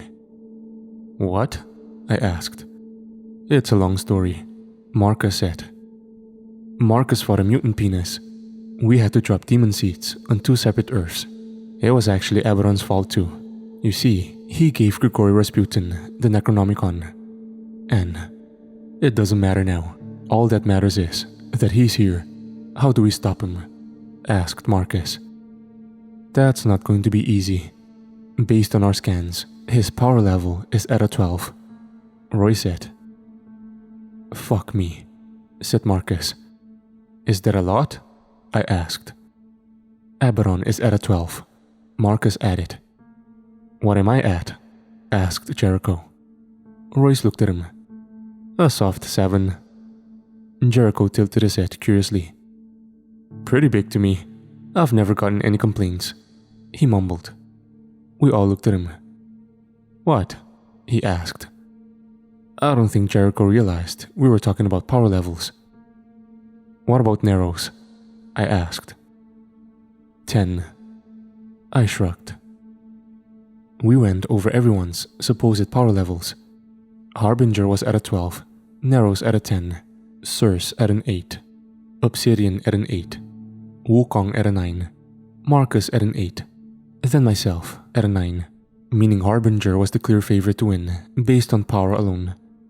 Meaning, if we wanted to win this, we were going to have to show Gaia that strength wasn't just about raw power. I dreamt of Grace again. Only this time, she was being held up by Harbinger. Those slimy black tendrils slowly absorbing her while I was frozen solid. I tried to scream, but no sound escaped my throat. I was stuck. All I could do was watch in horror as she was added to Amono's collective. I awoke with a sudden jolt, both my fists glowing white hot as the stench of sulfur hits my nostrils. I looked at the foot of my bed, where a pair of glowing red eyes stared at me. I registered the knife as it came in my direction. I caught the blade with one hand and fired my glowing white optic beams in my assailant's direction. The being suddenly had 2 glowing holes in his chest. It looked at them momentarily before plopping to the ground. I shot to my feet and looked down at the body. It was a demon, a very minor one, with paper white skin and silver hair. There was a sudden commotion down the hallway. I ran to my door and peered outside, where I found Sun Wukong crushing a demon skull with his staff. I turned back the other way, where Jericho was pulling a knife from another demon's chest. My first thought was that Abaddon had sent a hit squad to attempt to kill the remaining contestants out of pure spite. My next thought was, hey, demon on my right. I dodged another knife blow, then used one of my glowing fists to vaporize this one's torso.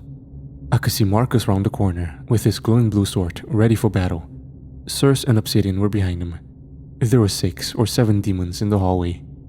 Narrows exploded in through a nearby wall as he bashed a demon's head into the ground over and over again. We killed the demons quickly. Most of them. There was one remaining at the far end of the hallway that was trying to run away, only to be wrapped up by a series of vines that yanked him up to the ceiling. Father Time and Gaia emerging from a hole that suddenly grew in one of the walls. Is everyone okay? Gaia asked. I nodded. There were a few yeses. She looked over us. Where's Harbinger? She asked. A demon was suddenly tossed from one of the room doorways, its face sporting black blotches of tendrils. Harbinger walking to his doorframe with his hands in his pockets while whistling a soft tune. Gaia looked at him, then the writhing demon. He sighed as a tendril emerged from his trench coat and began wrapping around the demon, who could only scream frantically. The demon was dragged into Harbinger's room, leaving the rest of the contestants to stare at each other. Jericho looked at me. I told you. I took a deep breath. It won't be his last attempt to undermine your tournament, Marcus said as he approached Gaia. Unfortunately, we know, but the tournament must go on, Father Time said. We looked at Father Time for a moment. He had a deathly serious expression on his face. I wondered what the conversation between he and Gaia consisted of. Have you seen the future? Asked Marcus. He shook his head. No, but I have faith. I could hear Wukong murmur something. Gaia motioned her hand, and the remaining demon was suddenly yanked across the hall via the vines and dropped at her feet. What was the rule about committing violence? She asked. Particularly for spectators. The demon smiled. If you kill me, I'll grow a new body in hell, he hissed. Gaia considered this for a moment. Then the vines suddenly strung him up. He grunted as he strained against them. I could see the muscles under his paper white skin bulge. I could also see as the thorns on the vines began to cut into his flesh. The vines pinned him against the wall. That does present me with a problem, she said as she rubbed her chin. "What is your name, demon?" The demon grunted again. "Oh, are you one of the superstitious ones that believe the whole power in names nonsense? I thought Aberon did away with demonic religion. Regardless, demon, you are human once. I know not which era you hailed, nor do I care." Bamboo sticks began growing from the ground underneath him. The thrones on the vines got deeper. I could see that the thrones were actually growing vines that were inside of him now. They were small, but the green just beneath his skin was unmistakable. "Aberon! I'll talk about Aberon!" he grunted. Gaia scoffed. "I don't need you to tell me his plans. I'll know everything you know in a minute." The bamboo grew faster, one stick going in through his upper thigh, the other through his groin. He whimpered in pain as the vines under his skin spread from his arms and ankles to his chest and neck. I looked over at Marcus. Even he looked unsettled. Gaia would go on to use the vines to read his mind while the bamboo held him in place. He didn't die, however, as the vines provided life support as well. The demon would be a houseplant for the rest of his existence, a message to all who cross Gaia. After she was done, she turned to the rest of us. "Combat begins at dawn. Don't be late," she said. With that, I went back to my quarters and laid down, unsure if what just happened was a fucked up dream or not. I know that I didn't have any other dreams that night. I was awoken by the horn again. We walked out to the dugout, where I got the surprise of a lifetime. Aberon stood in the pit, Gaia sitting in her throne before him. "My deepest apologies, Mother Gaia. A rogue general in my armies seems to have dispatched a hit squad to dispose of your competitors," he said. "What's going on?" I asked. Marcus was already waiting with Quintus and Gabriel. Gabriel looked at me. "Aberon is trying to save his own life." Aberon had an entourage with him. Several guard demons, with a demon that looked like to be held prisoner. This one with 4 arms and a rat serpent body attached to a humanoid torso. She had silver hair. I recognized her. She'd help us escape in Gehenna. She'd stayed behind to fight Hell's civil war. She must have lost. "Tell her, Azazel," Aberon said as he backhanded her. She spit blood into the grass, then looked up at Gaia. Gaia examined them for a moment before looking our direction. "Aberon, son of Lucifer, bringer of light and lord of the flies. Do you expect me to believe that a rogue general ordered a hit after Gehenna's contestants lost yesterday? Why, am I a fool?" Aberon bowed low. "My apologies. This one here will admit to everything. You need only ask," he said. Gaia turned her gaze onto Azazel. "Is it true?" Azazel straightened herself up and smiled. "Yes, I ordered a hit squad to kill competitors in a tournament I know nothing about, whilst being bound in chains for the last 2 months." Aberon backhanded her. "Your lies will result in more beatings," he bellowed before turning to Gaia. "We only caught her last night as she tried to kill me in my own quarters. As I'm sure you're aware, my realm has been going through a schism of sorts." Gaia rolled her eyes and waved her hand. Vines suddenly shot forth from the ground and wrapped Azazel up tightly before yanking her to the ground. "Get your realm in order, son of Lucifer." I could see Aberon wince at the name. I could see in Gaia's eyes that she had said it to spite him. Azazel was dragged off by the vines, Aberon clearly breathing a sigh of relief as he walked out of the pit. "There's no way she believed him," I said softly. "She didn't," replied Gabriel. "Will she destroy Azazel?" I asked. Gabriel turned to me and smirked. "Is that concern for the demon I hear?" I wasn't about to admit it, but she did help us, several times in fact, albeit I'm pretty sure she wanted to assault me a few times. Gaia stood from her throne, the crowd in their seats and ready for the day's events. "Ladies and gentlemen, are you ready for spectacle?" she asked. The crowd cheered. "Are you ready for bloodshed?" The crowd cheered louder. The drums began pounding. Are you ready to see who is the strongest? The crowd went ballistic. A horn blared. The drums pounded faster. For our first matchup, we finished with him yesterday. He's the prophet of the dark old god, the herald of the darkness before Genesis. He is the Harbinger. There was no applause. Harbinger walked out whistling like he'd done yesterday. If the lack of applause hurt his feelings, he didn't show it. I don't think he cared. And his next opponent, the last Shadow Knight, the one who put the Anukai on the extinct species list, Obsidian. The crowd cheered wildly for him. I think everyone did. No one wanted to see Harbinger win this thing. Obsidian walked out, his black cloak flowing in the wind as he turned to face Harbinger. Obsidian pulled his hood down, revealing a bearded Arabic man. I care not which dark god you fall under. I will kill you for what you did to that girl yesterday. I turned to Gabriel. Is Gunther awake? Gabriel shook his head. Your threats are as empty as the space between planets, Harbinger replied. The drums beat.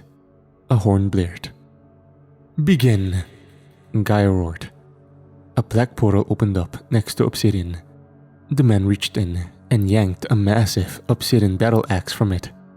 Harbinger took a bored breath. Obsidian took a step forward.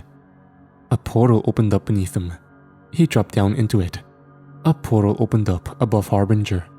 Harbinger looked up, but as soon as he did, one opened up below him. Harbinger was suddenly dropped into it and then falling from the one that's above him. He hit the ground hard. Then, Obsidian came down out of the top portal with his axe, burying it in his chest with a squelch. The entire crowd let off a simultaneous "ooh." Harbinger grabbed the axe right below its head and started to pull it out while Obsidian was still holding onto it. Obsidian tried to thrust harder, but it didn't work. He let go of the axe as Harbinger's tendrils stood him up. Obsidian stepped back into a portal, Harbinger now holding his own axe. Harbinger watching with a smile as 3 portals opened around him. More tricks? He asked before whistling again. Then came the first black arrow. It caught Harbinger's shoulder. The next came out of a separate portal, hitting his throat. The next hit his chest, then his face. Finally, a portal opened up above Harbinger, and Obsidian came falling down with a massive, oversized sword. A tendril shot forth from Harbinger's neck, a long, slimy black one that flew right into Obsidian's shoulder, catching him. Obsidian screamed in pain. He was now impaled and suspended. Harbinger brought him closer, or started to, before he used his sword to slice the tendril. Another portal taking him away. A portal opened up at the far end of the pit, and Obsidian fell out and onto a knee. I could see the wound in his shoulder was oozing black. There were tendril-like growths already appearing. Obsidian's hands shot to the sides of his head. "You will not have me," he bellowed. Harbinger pulled the arrows from his body before he began to walk toward Obsidian, the tendril mass growing larger on his shoulder. It was like a massive black tumor with tentacles was now spreading across his chest. "You will not," Obsidian said. "You will." His voice grew weaker as it reached his throat. Obsidian produced a knife from his cloak and plunged it into his own chest. Harbinger stopped. Obsidian fell to the floor, his body limp and lifeless. Harbinger laughed. The crowd went silent. Then, Obsidian was suddenly pushed up by his very own mass of tendrils. Obsidian let out a brutal, anguished scream. Harbinger's tendrils shot forth from his body and enveloped Obsidian, bringing him closer. "There is no death with my god. Unholy unity," Harbinger sneered. I looked away. Harbinger had made it to round 3. Gaia sat there in annoyance as Harbinger walked back to the dugout. Next up was Marcus and Jericho, who both stood ahead of me. Jericho smiled. "Go easy on me, Centurion. I'm fragile." "Sure you are," Marcus replied. Gaia gave her usual preamble. Jericho and Marcus stood across from each other in the pit. Jericho had his knife out. Marcus, again, hadn't gone for a weapon yet. "Are you ready to die, Centurion?" Jericho asked. Marcus didn't reply. He only stared under his mask. The blue eyes of the armor were unwavering. His red plum and cloak had been replaced over the evening. The drums beat. A horn bellowed. Gaia announced, "Begin." Jericho pulled his revolver with his free hand and opened fire, each round dinged off of Marcus's armor. Jericho growled in annoyance as he charged forward, thrusting his knife in Marcus's direction. Marcus caught him by his wrist and bent it back just enough to cause Jericho to drop his knife. Marcus caught the knife in one hand and plunged it into Jericho's throat. Blood splattered everywhere as Jericho stumbled back a few steps. Jericho yanked the knife out with a loud squelch. A fountain of blood ran down his shirt. I could see Jericho's eyes turn red, as did his skin. His face started to look scaly, almost snake-like. He seemed to get taller as well. He was now a whole head taller than Marcus. His legs were bent back funny, almost like a dog's hind legs. His mouth was now full of sharp, dagger-like teeth. He roared at Marcus. "I thought you were ugly before," Marcus said. Jericho's demon was out now. The only question that remained, was that demon powerful enough to disable Marcus's suit? The demon charged in a blur, scooping Marcus up in his claws and slamming him over and over again into the grass before launching him at the wall. Marcus bounced off the wall and landed on his chest. He started to get up, but Jericho was on him again, roaring and slobbering as he bit into his shoulder plate. Jericho roared in pain as several of his teeth had shattered. He took a step back, but that was all Marcus needed. Marcus deployed what we called the Vampire Killer. It was a grenade loaded with silver shrapnel that was voice-activated and resting on Marcus's hip. A silver cloud accompanied a sharp bang. The silver shrapnel tore into Jericho's flesh, causing him to scream and hiss. Jericho danced a bit before falling to the ground, then looking up in horror at the burning blue blade at his throat. Marcus looked at him, then at Gaia. "Finish him," Gaia commanded. Marcus turned back to Jericho, who put his hands up. He turned back to Gaia. "Blood or mercy, that's what your letter said," Marcus said. I could see Gaia sink in her chair a bit. Marcus put his sword away and reached out a hand to help Jericho up. "What's he doing?" I asked. "Making an ally for a possible upcoming battle," said Quintus. "And setting an example," added Gabriel. Well, we have our first act of mercy in the tournament," Gaia said, her voice betraying her annoyance. "Go back to the dugout. You have made it to the semifinals," she said. Marcus nodded and walked away, Jericho limping behind him in his vampire form. Quintus hugged Marcus as he walked through. "Well fought," he said. Marcus pulled his helmet off. I could see Sun Wukong looking at Marcus as he took his spot at the stairs next to Circe. Wukong looked back up at the arena, then to Gaia. Gaia announced their entrances. The two opponents found themselves facing each other. Wukong looked at Circe closely. He had his staff ready. Drums beat. A horn bellowed. Gaia announced, "Begin!" The two circled each other. "Tell me, child, why was it you came here?" Wukong asked. "To avenge my husband," Circe stated bluntly. "And I'm not a child," she said as two fireballs appeared above her hands. She launched them at Wukong, who effortlessly dodged both of them before his staff extended and popped her right in the forehead. Circe fell to the ground, out cold. Wukong casually walked up to where she lay still and exhaled. "A woman you may be, but you still have a lot to learn," he said before looking at Gaia. I will not kill this one. There is no honor in it. Gaia leaned her head back and groaned. Fine, she said. Wukong picked Circe up and walked her back to the dugout. That was fast, I said. Circe shouldn't have been allowed to compete. She was only here to be a personal vendetta for Zeus, Gabriel said. I stood up. It was my turn now, then turned towards the stairs, where clunky Narrows waited for me. I wondered how he'd replenished himself since his fight with Musashi, but my thought process was interrupted by Gaia's voice. And for the last battle of round 2, we have the AI tyrant himself, Narrows. Narrows walked out with little fanfare. His bulky suit looked bigger than it had before. And his opponent, the man who some have been calling the Bane of Hell, David Stone. I walked out to scattered cheers and whoops, mostly from the keepers and angels in the audience. I made eye contact with Abaddon again. As I walked out, he waved at me. I clenched my fists. Are you ready? Asked Gaia. I nodded. Narrows didn't move. My chest fluttered a bit. I knew with this opponent, I had my work cut out for me. Drums beat. A horn bellowed. Gaia announced. Begin.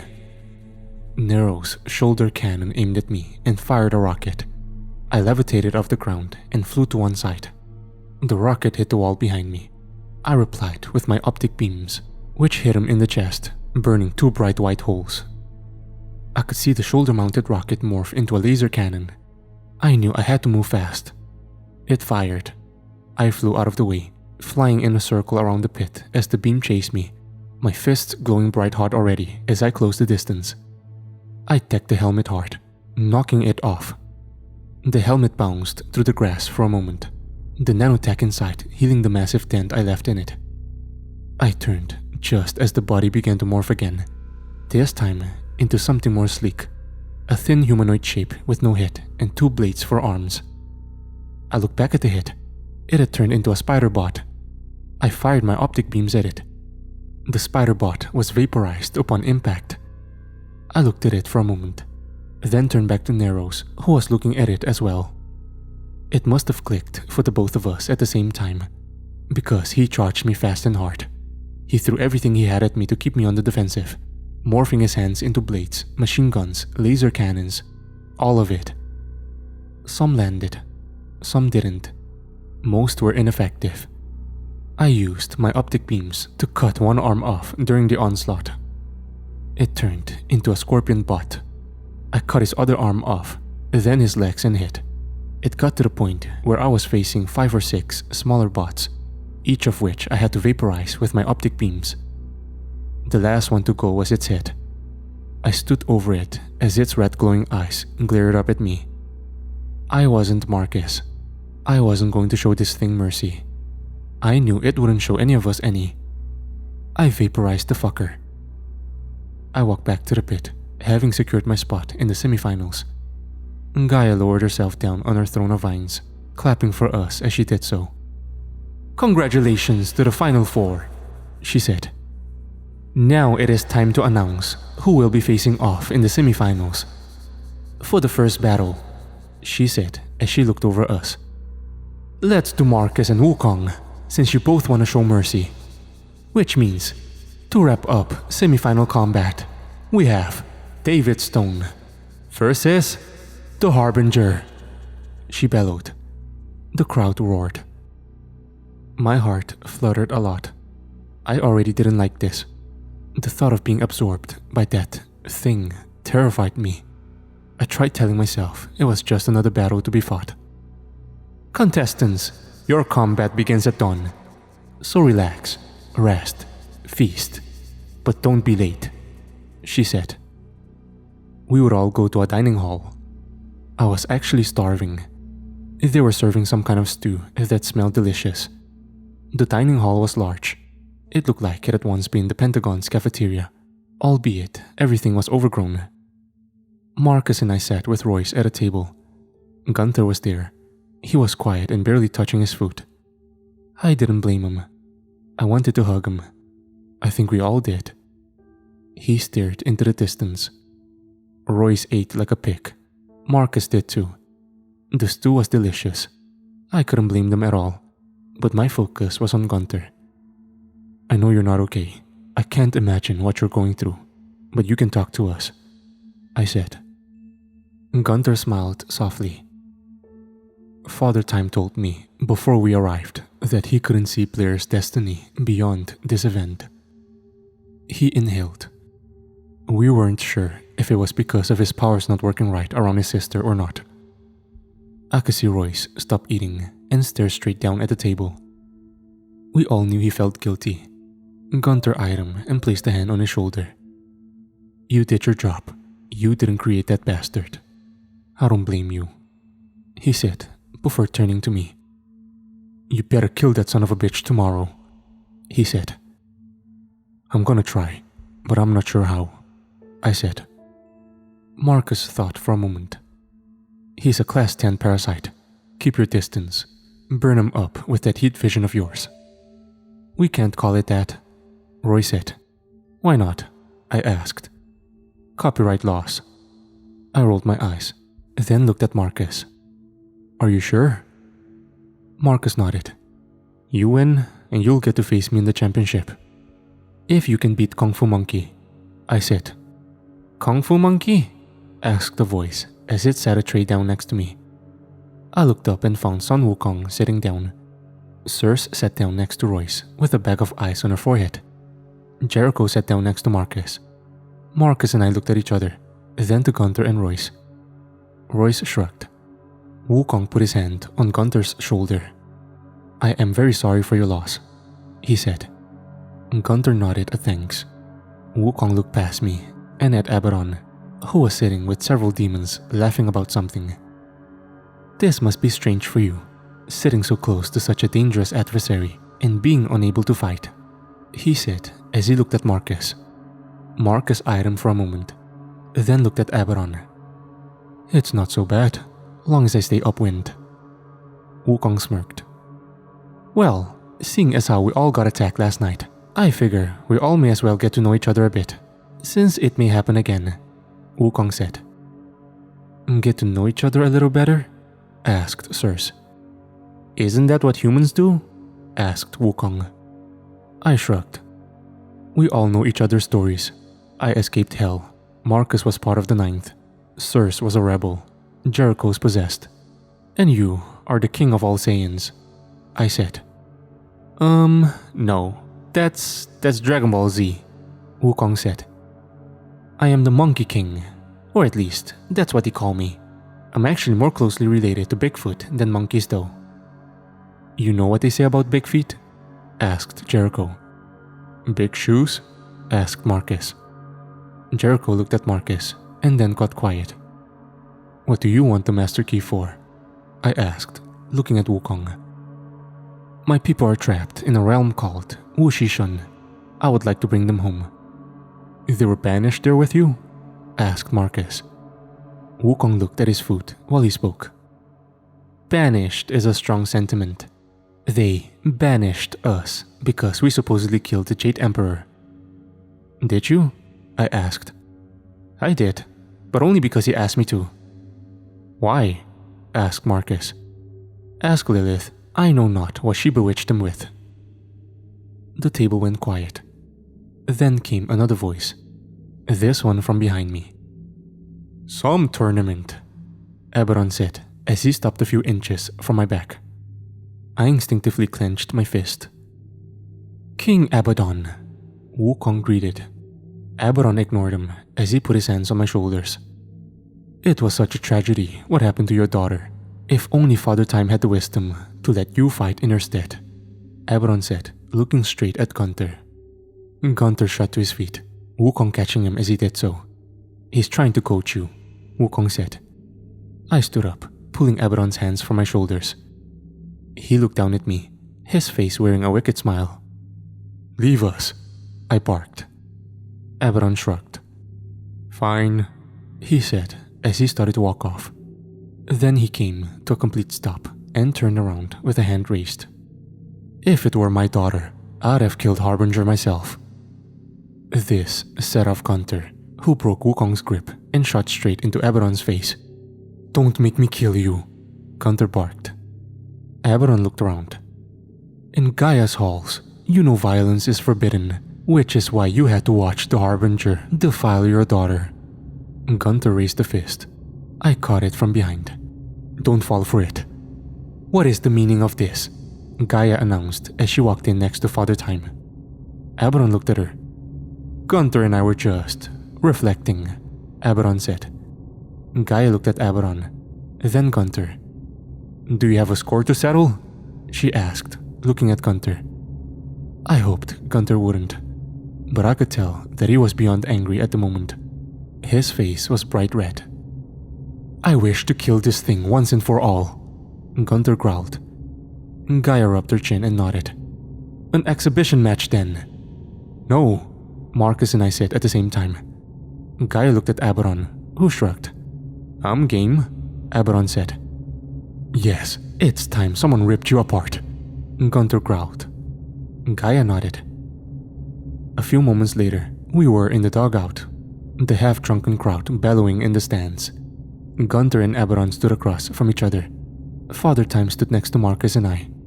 "Why are we letting him do this?" asked Marcus. "It was his decision," Father Time said softly. "He's going to die," Marcus said.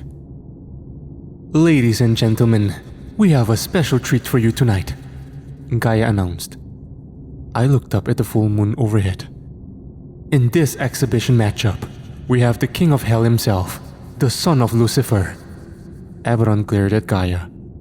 "The conqueror of 1,000,000,000 Earths, the shepherd of the damned.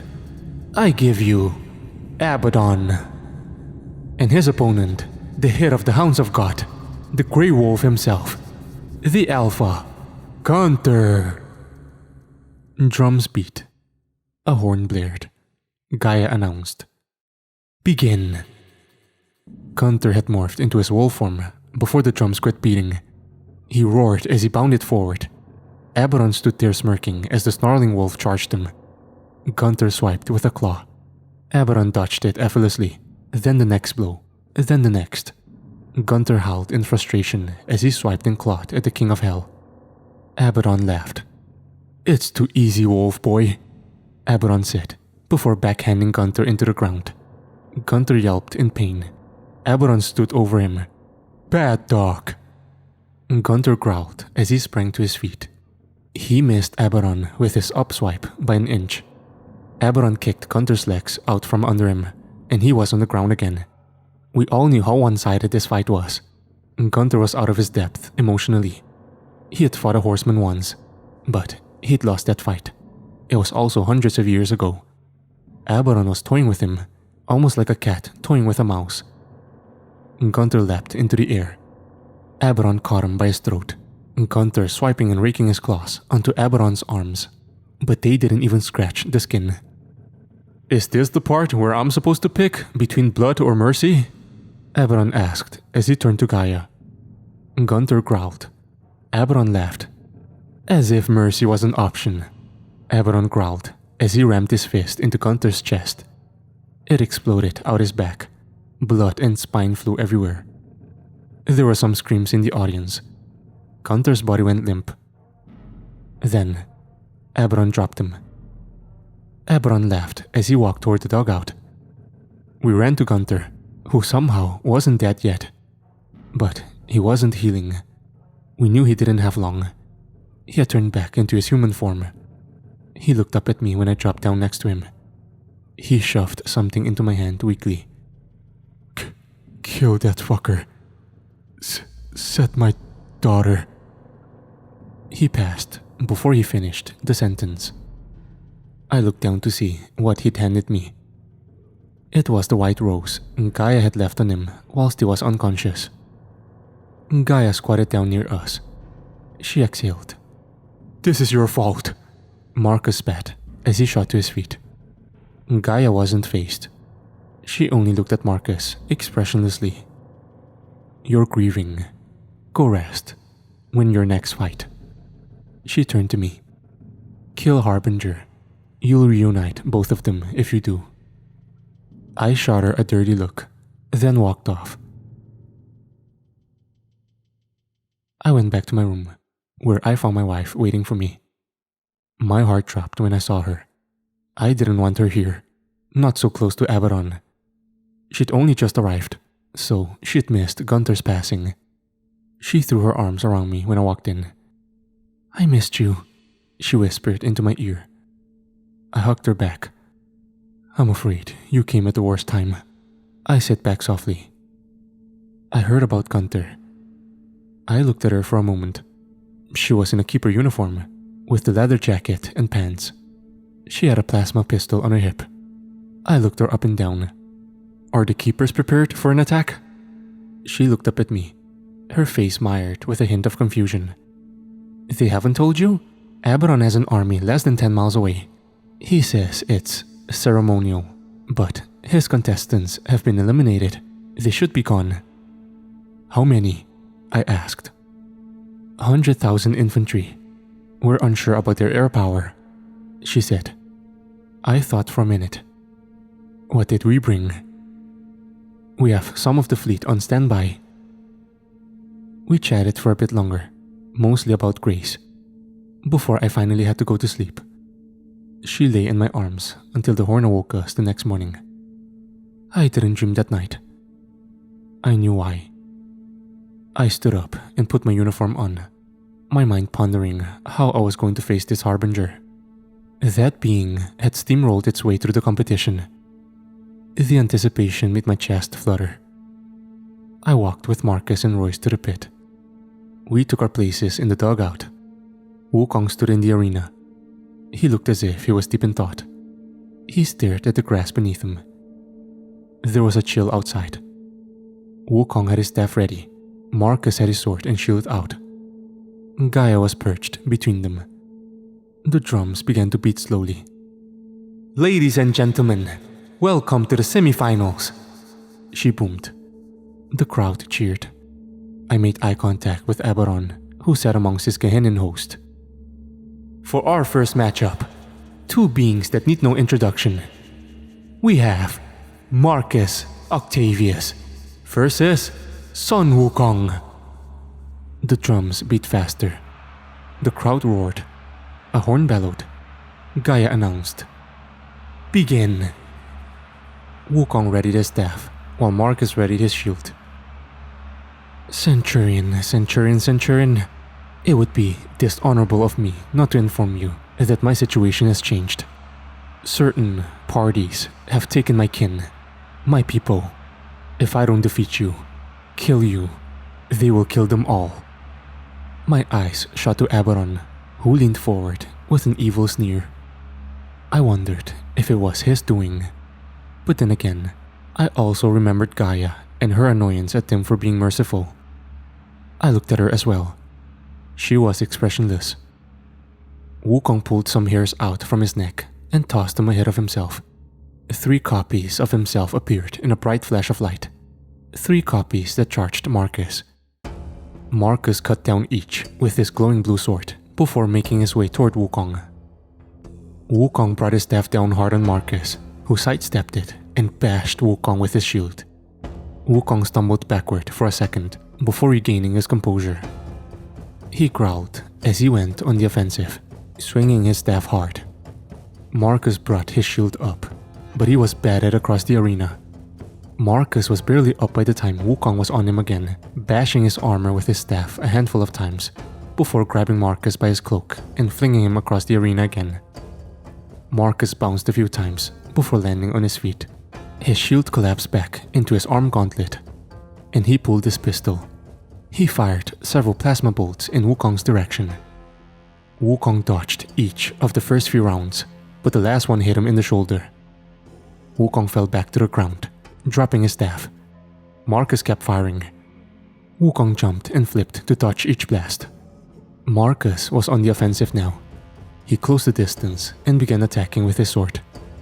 Wukong was fast and incredibly skilled, dodging each strike before diving for his staff. He rolled and brought it up just in time to block a downward strike from Marcus. But Marcus's sword lopped the staff in half before carving its way into Wukong's throat. Wukong's eyes looked at the sword, then at Marcus.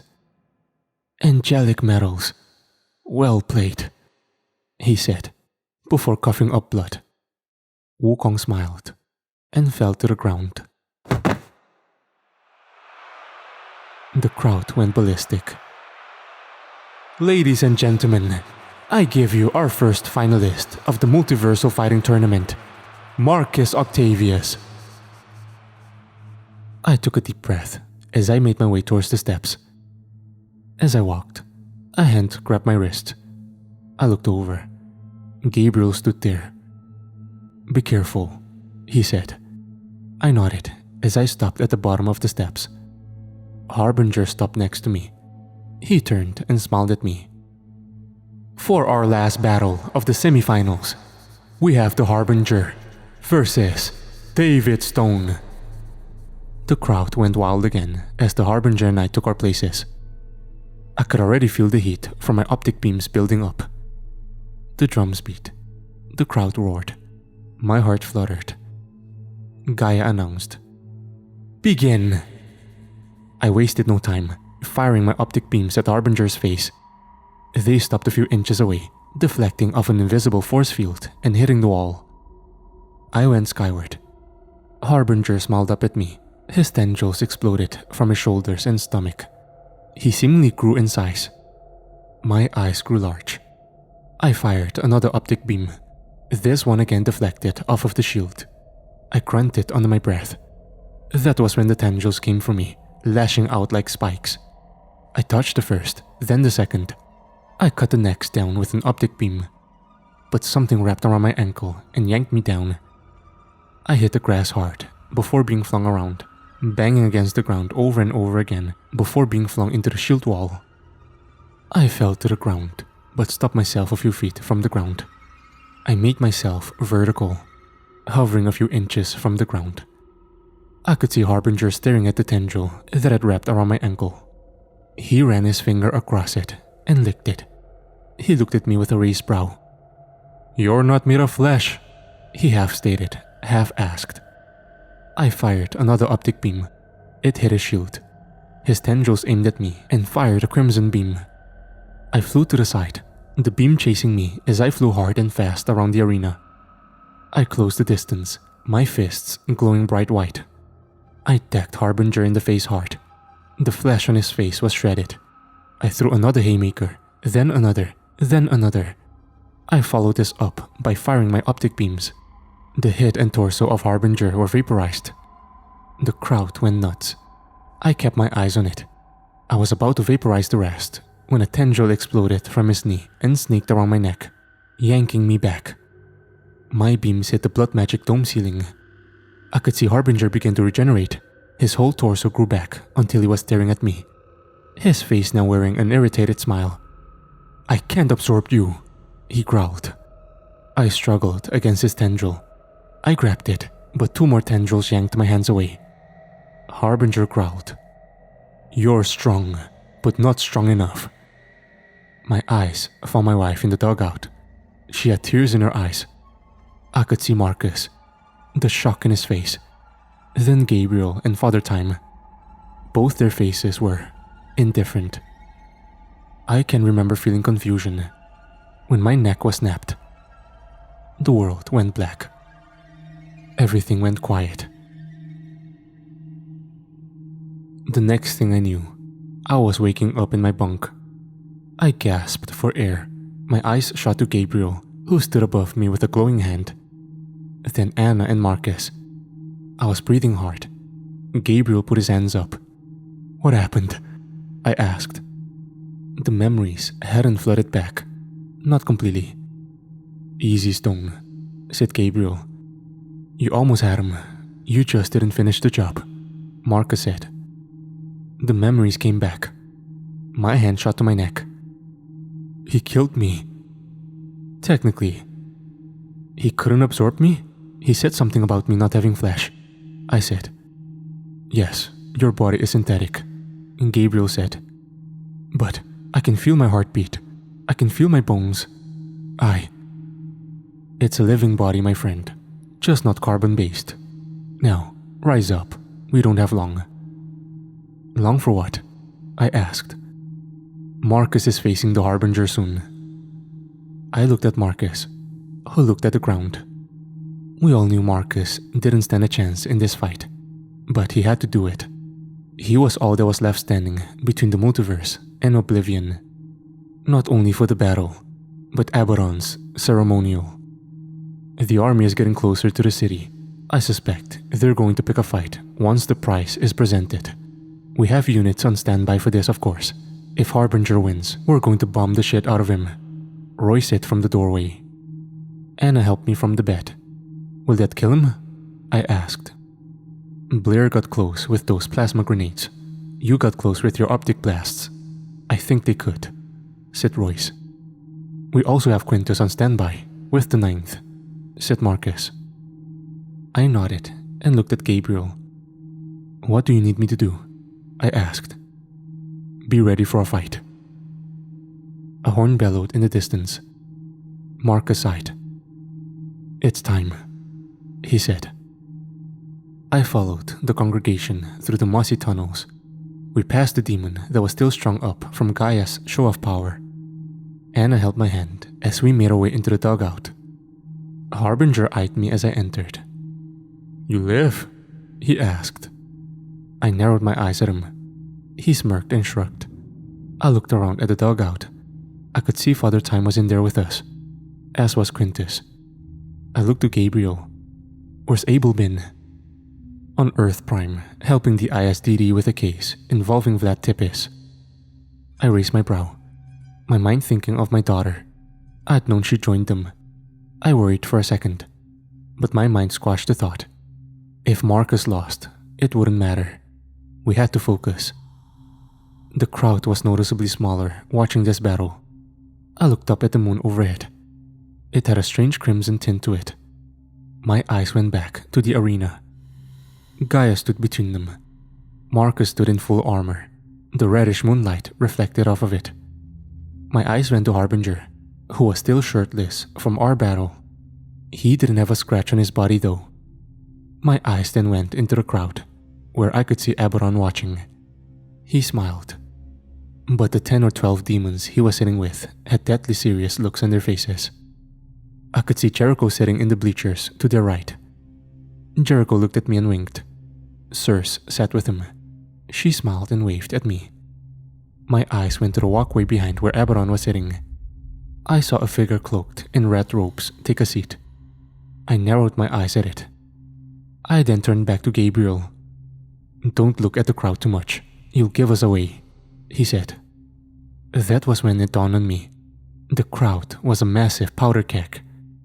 Once this fight was over, it was going to go off. I looked down at Marcus. He took a deep breath. Ladies and gentlemen, Gaia began. Are you ready for spectacle? The crowd cheered. A slow drum beat started. Are you ready for bloodshed? The crowd cheered again. The drum beat quickened. Are you ready to see once and for all who is the strongest? A horn bellowed. The drums went crazy. The crowd roared. Gaia waved her hand. The noises stopped. Welcome to the championship, the final round of the Multiversal fighting tournament. In one corner, the ultimate survivor, a hero to the 9th, Marcus Octavius. And in the other corner, the prophet of the last dark god, the bringer of unity, the Harbinger. The crowd actually booed the Harbinger. He simply smiled and waved. Are you ready? She asked. Marcus took a stance, his hand already hovering over his plasma pistol. The drums pounded. The horns bellowed. And for the final time, Gaia announced, Begin. Marcus wasted no time, pulling his pistol and firing a slew of plasma bolts. Each stopped a few inches from Harbinger's head, specifically above his eyes. Marcus attacked, hard and fast, pulling his sword and closing the distance, slashing at Harbinger with the burning blue blade. Harbinger sidestepped it and then backhanded Marcus, sending him stumbling a few steps backward. I admire your tenacity, I must say. You will make a wonderful addition to the collective. Harbinger growled as he stepped forward. Tendrils exploded from various parts of his body. They attacked Marcus in force. Marcus shut down some and sliced others off as he charged back. He closed the distance and buried his blade into Harbinger's chest before shoving his pistol into the being's face and pulling the trigger. Harbinger stumbled backward with a hole in his face. Marcus didn't relent there.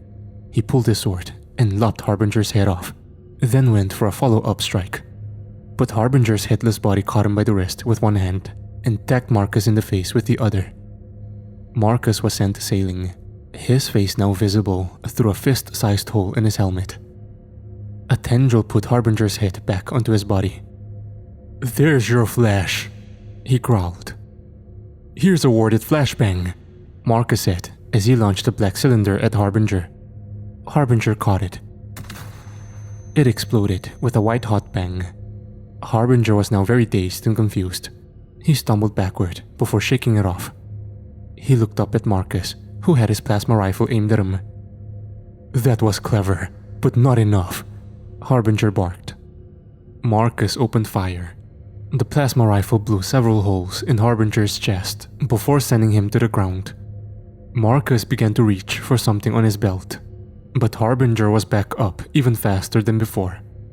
Marcus aimed again and opened fire, but Harbinger's tendrils yanked the gun away.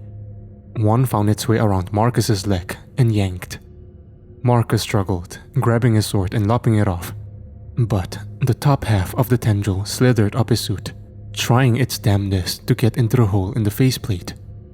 Marcus grabbed it and yanked it from his armor, tossing it to the grass and shooting it with his plasma pistol. He turned, just as several beams of red energy hit him in the side. He went tumbling through the grass, his collapsible shield extending on his pistol arm as he got to his feet. Harbinger fired beam after beam into his shield. Each made him back up a step, but he still stood. It was then that I'd noticed that even more of Marcus's face was exposed. I could see almost half of it. I looked at Harbinger. Most of his body was covered in black tendrils now. I could see a mouth forming where his stomach used to be, a mouth full of snarling sharp teeth. Marcus had his back against the wall now. The Harbinger approached, its tendrils still firing their beams.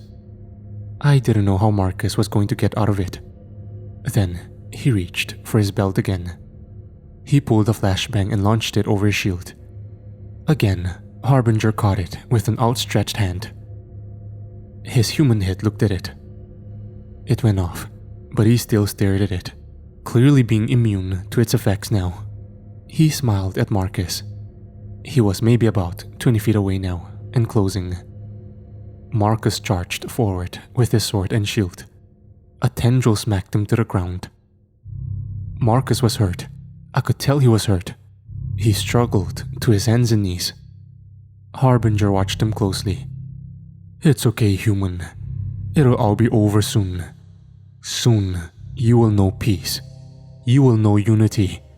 You will know my master." Marcus took his helmet off as he got to his feet, his face bloody and bruised. I could see Harbinger's tendrils wiggle with excitement at the exposed flesh. "Fuck your master, and fuck you," Marcus growled as he readied himself for combat. Marcus collapsed his shield. Marcus pulled another grenade from his belt and launched it at Harbinger's face. Harbinger caught it, but this grenade wasn't like the rest of them. Harbinger looked down at it. He smiled. "Oh," he said, right when a sudden blue ball of plasma vaporized the top half of his body. Marcus wasn't done there though, as tendrils from the lower half went on the assault. Marcus opened fire with his plasma pistol, gunning each one down as he advanced with another grenade ready. He pressed the button and tossed it right at the feet of the now regenerating Harbinger. The crowd went wild. The ball of energy was bright. When it faded, the rest of the Harbinger was just gone. Aside from a single writhing tendril that was inching like a worm toward Marcus.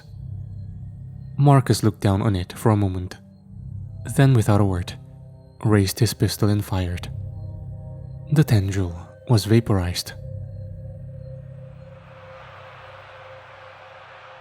The crowd went nuts. I could feel everyone's sigh of relief in the dugout. Marcus had won. Gaia lowered herself down toward the arena. My eyes shot up to Aberon, who stood. "Marcus Octavius," Gaia said as she snapped her fingers. A stone was suddenly hovering over her hand. A bright blue stone that was maybe the size of a football. It had several symbols carved into it. Father Time appeared next to her. "You have won the Universal Fighting Tournament. You have won the right to bear the Master Key.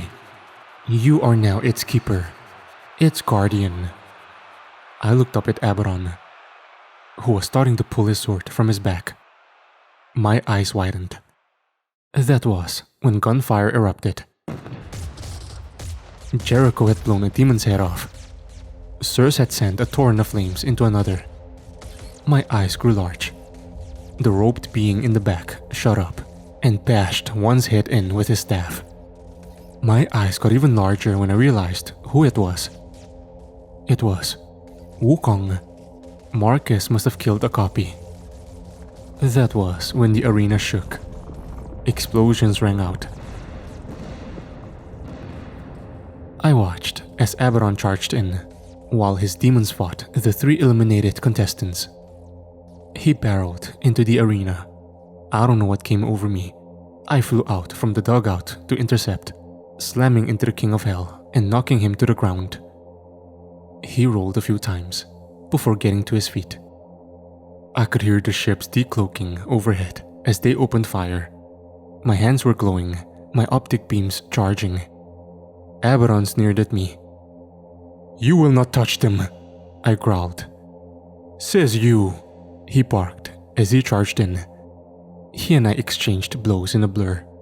I hit him hard. He hit back twice as hard.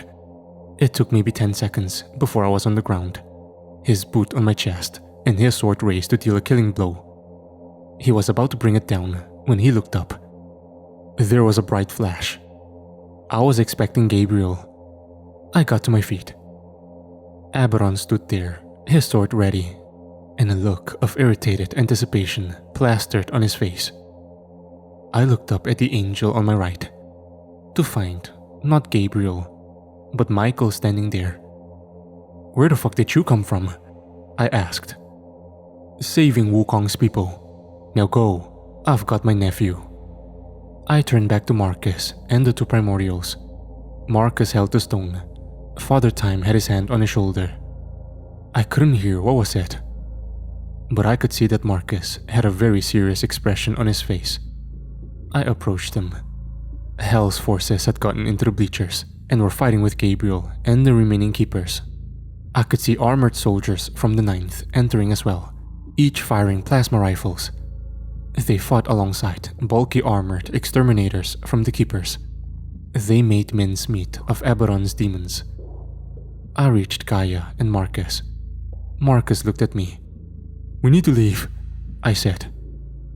Marcus looked at Gaia. Gaia nodded. Then Marcus snapped his fingers. He and I were suddenly aboard the ship with Royce, Anna, and Father Time. We were hovering over the Pentagon. The last thing I saw of this particular Earth was the war going on below. There was gunfire everywhere. Aberon's forces were numerous. They were a horde, consuming everything in their path. Then, we teleported. I would find out that Marcus used the stone to teleport all of our forces back to Earth 0067. We would take a break for a few days to lick our wounds and grieve the loss of our friends. The Keepers deployed demon seeds onto Earth 0067. Aberon got away, surprising no one. We recruited Circe and Wukong into the Hellhunters, Jericho as well. Wukong's people would be given a place to stay on Earth 0067.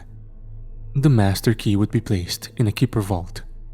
We would find out that the reason Father Time had selected us for the tournament was because, according to his premonitions, or visions, or whatever you call them, we were the only ones who still had destinies after.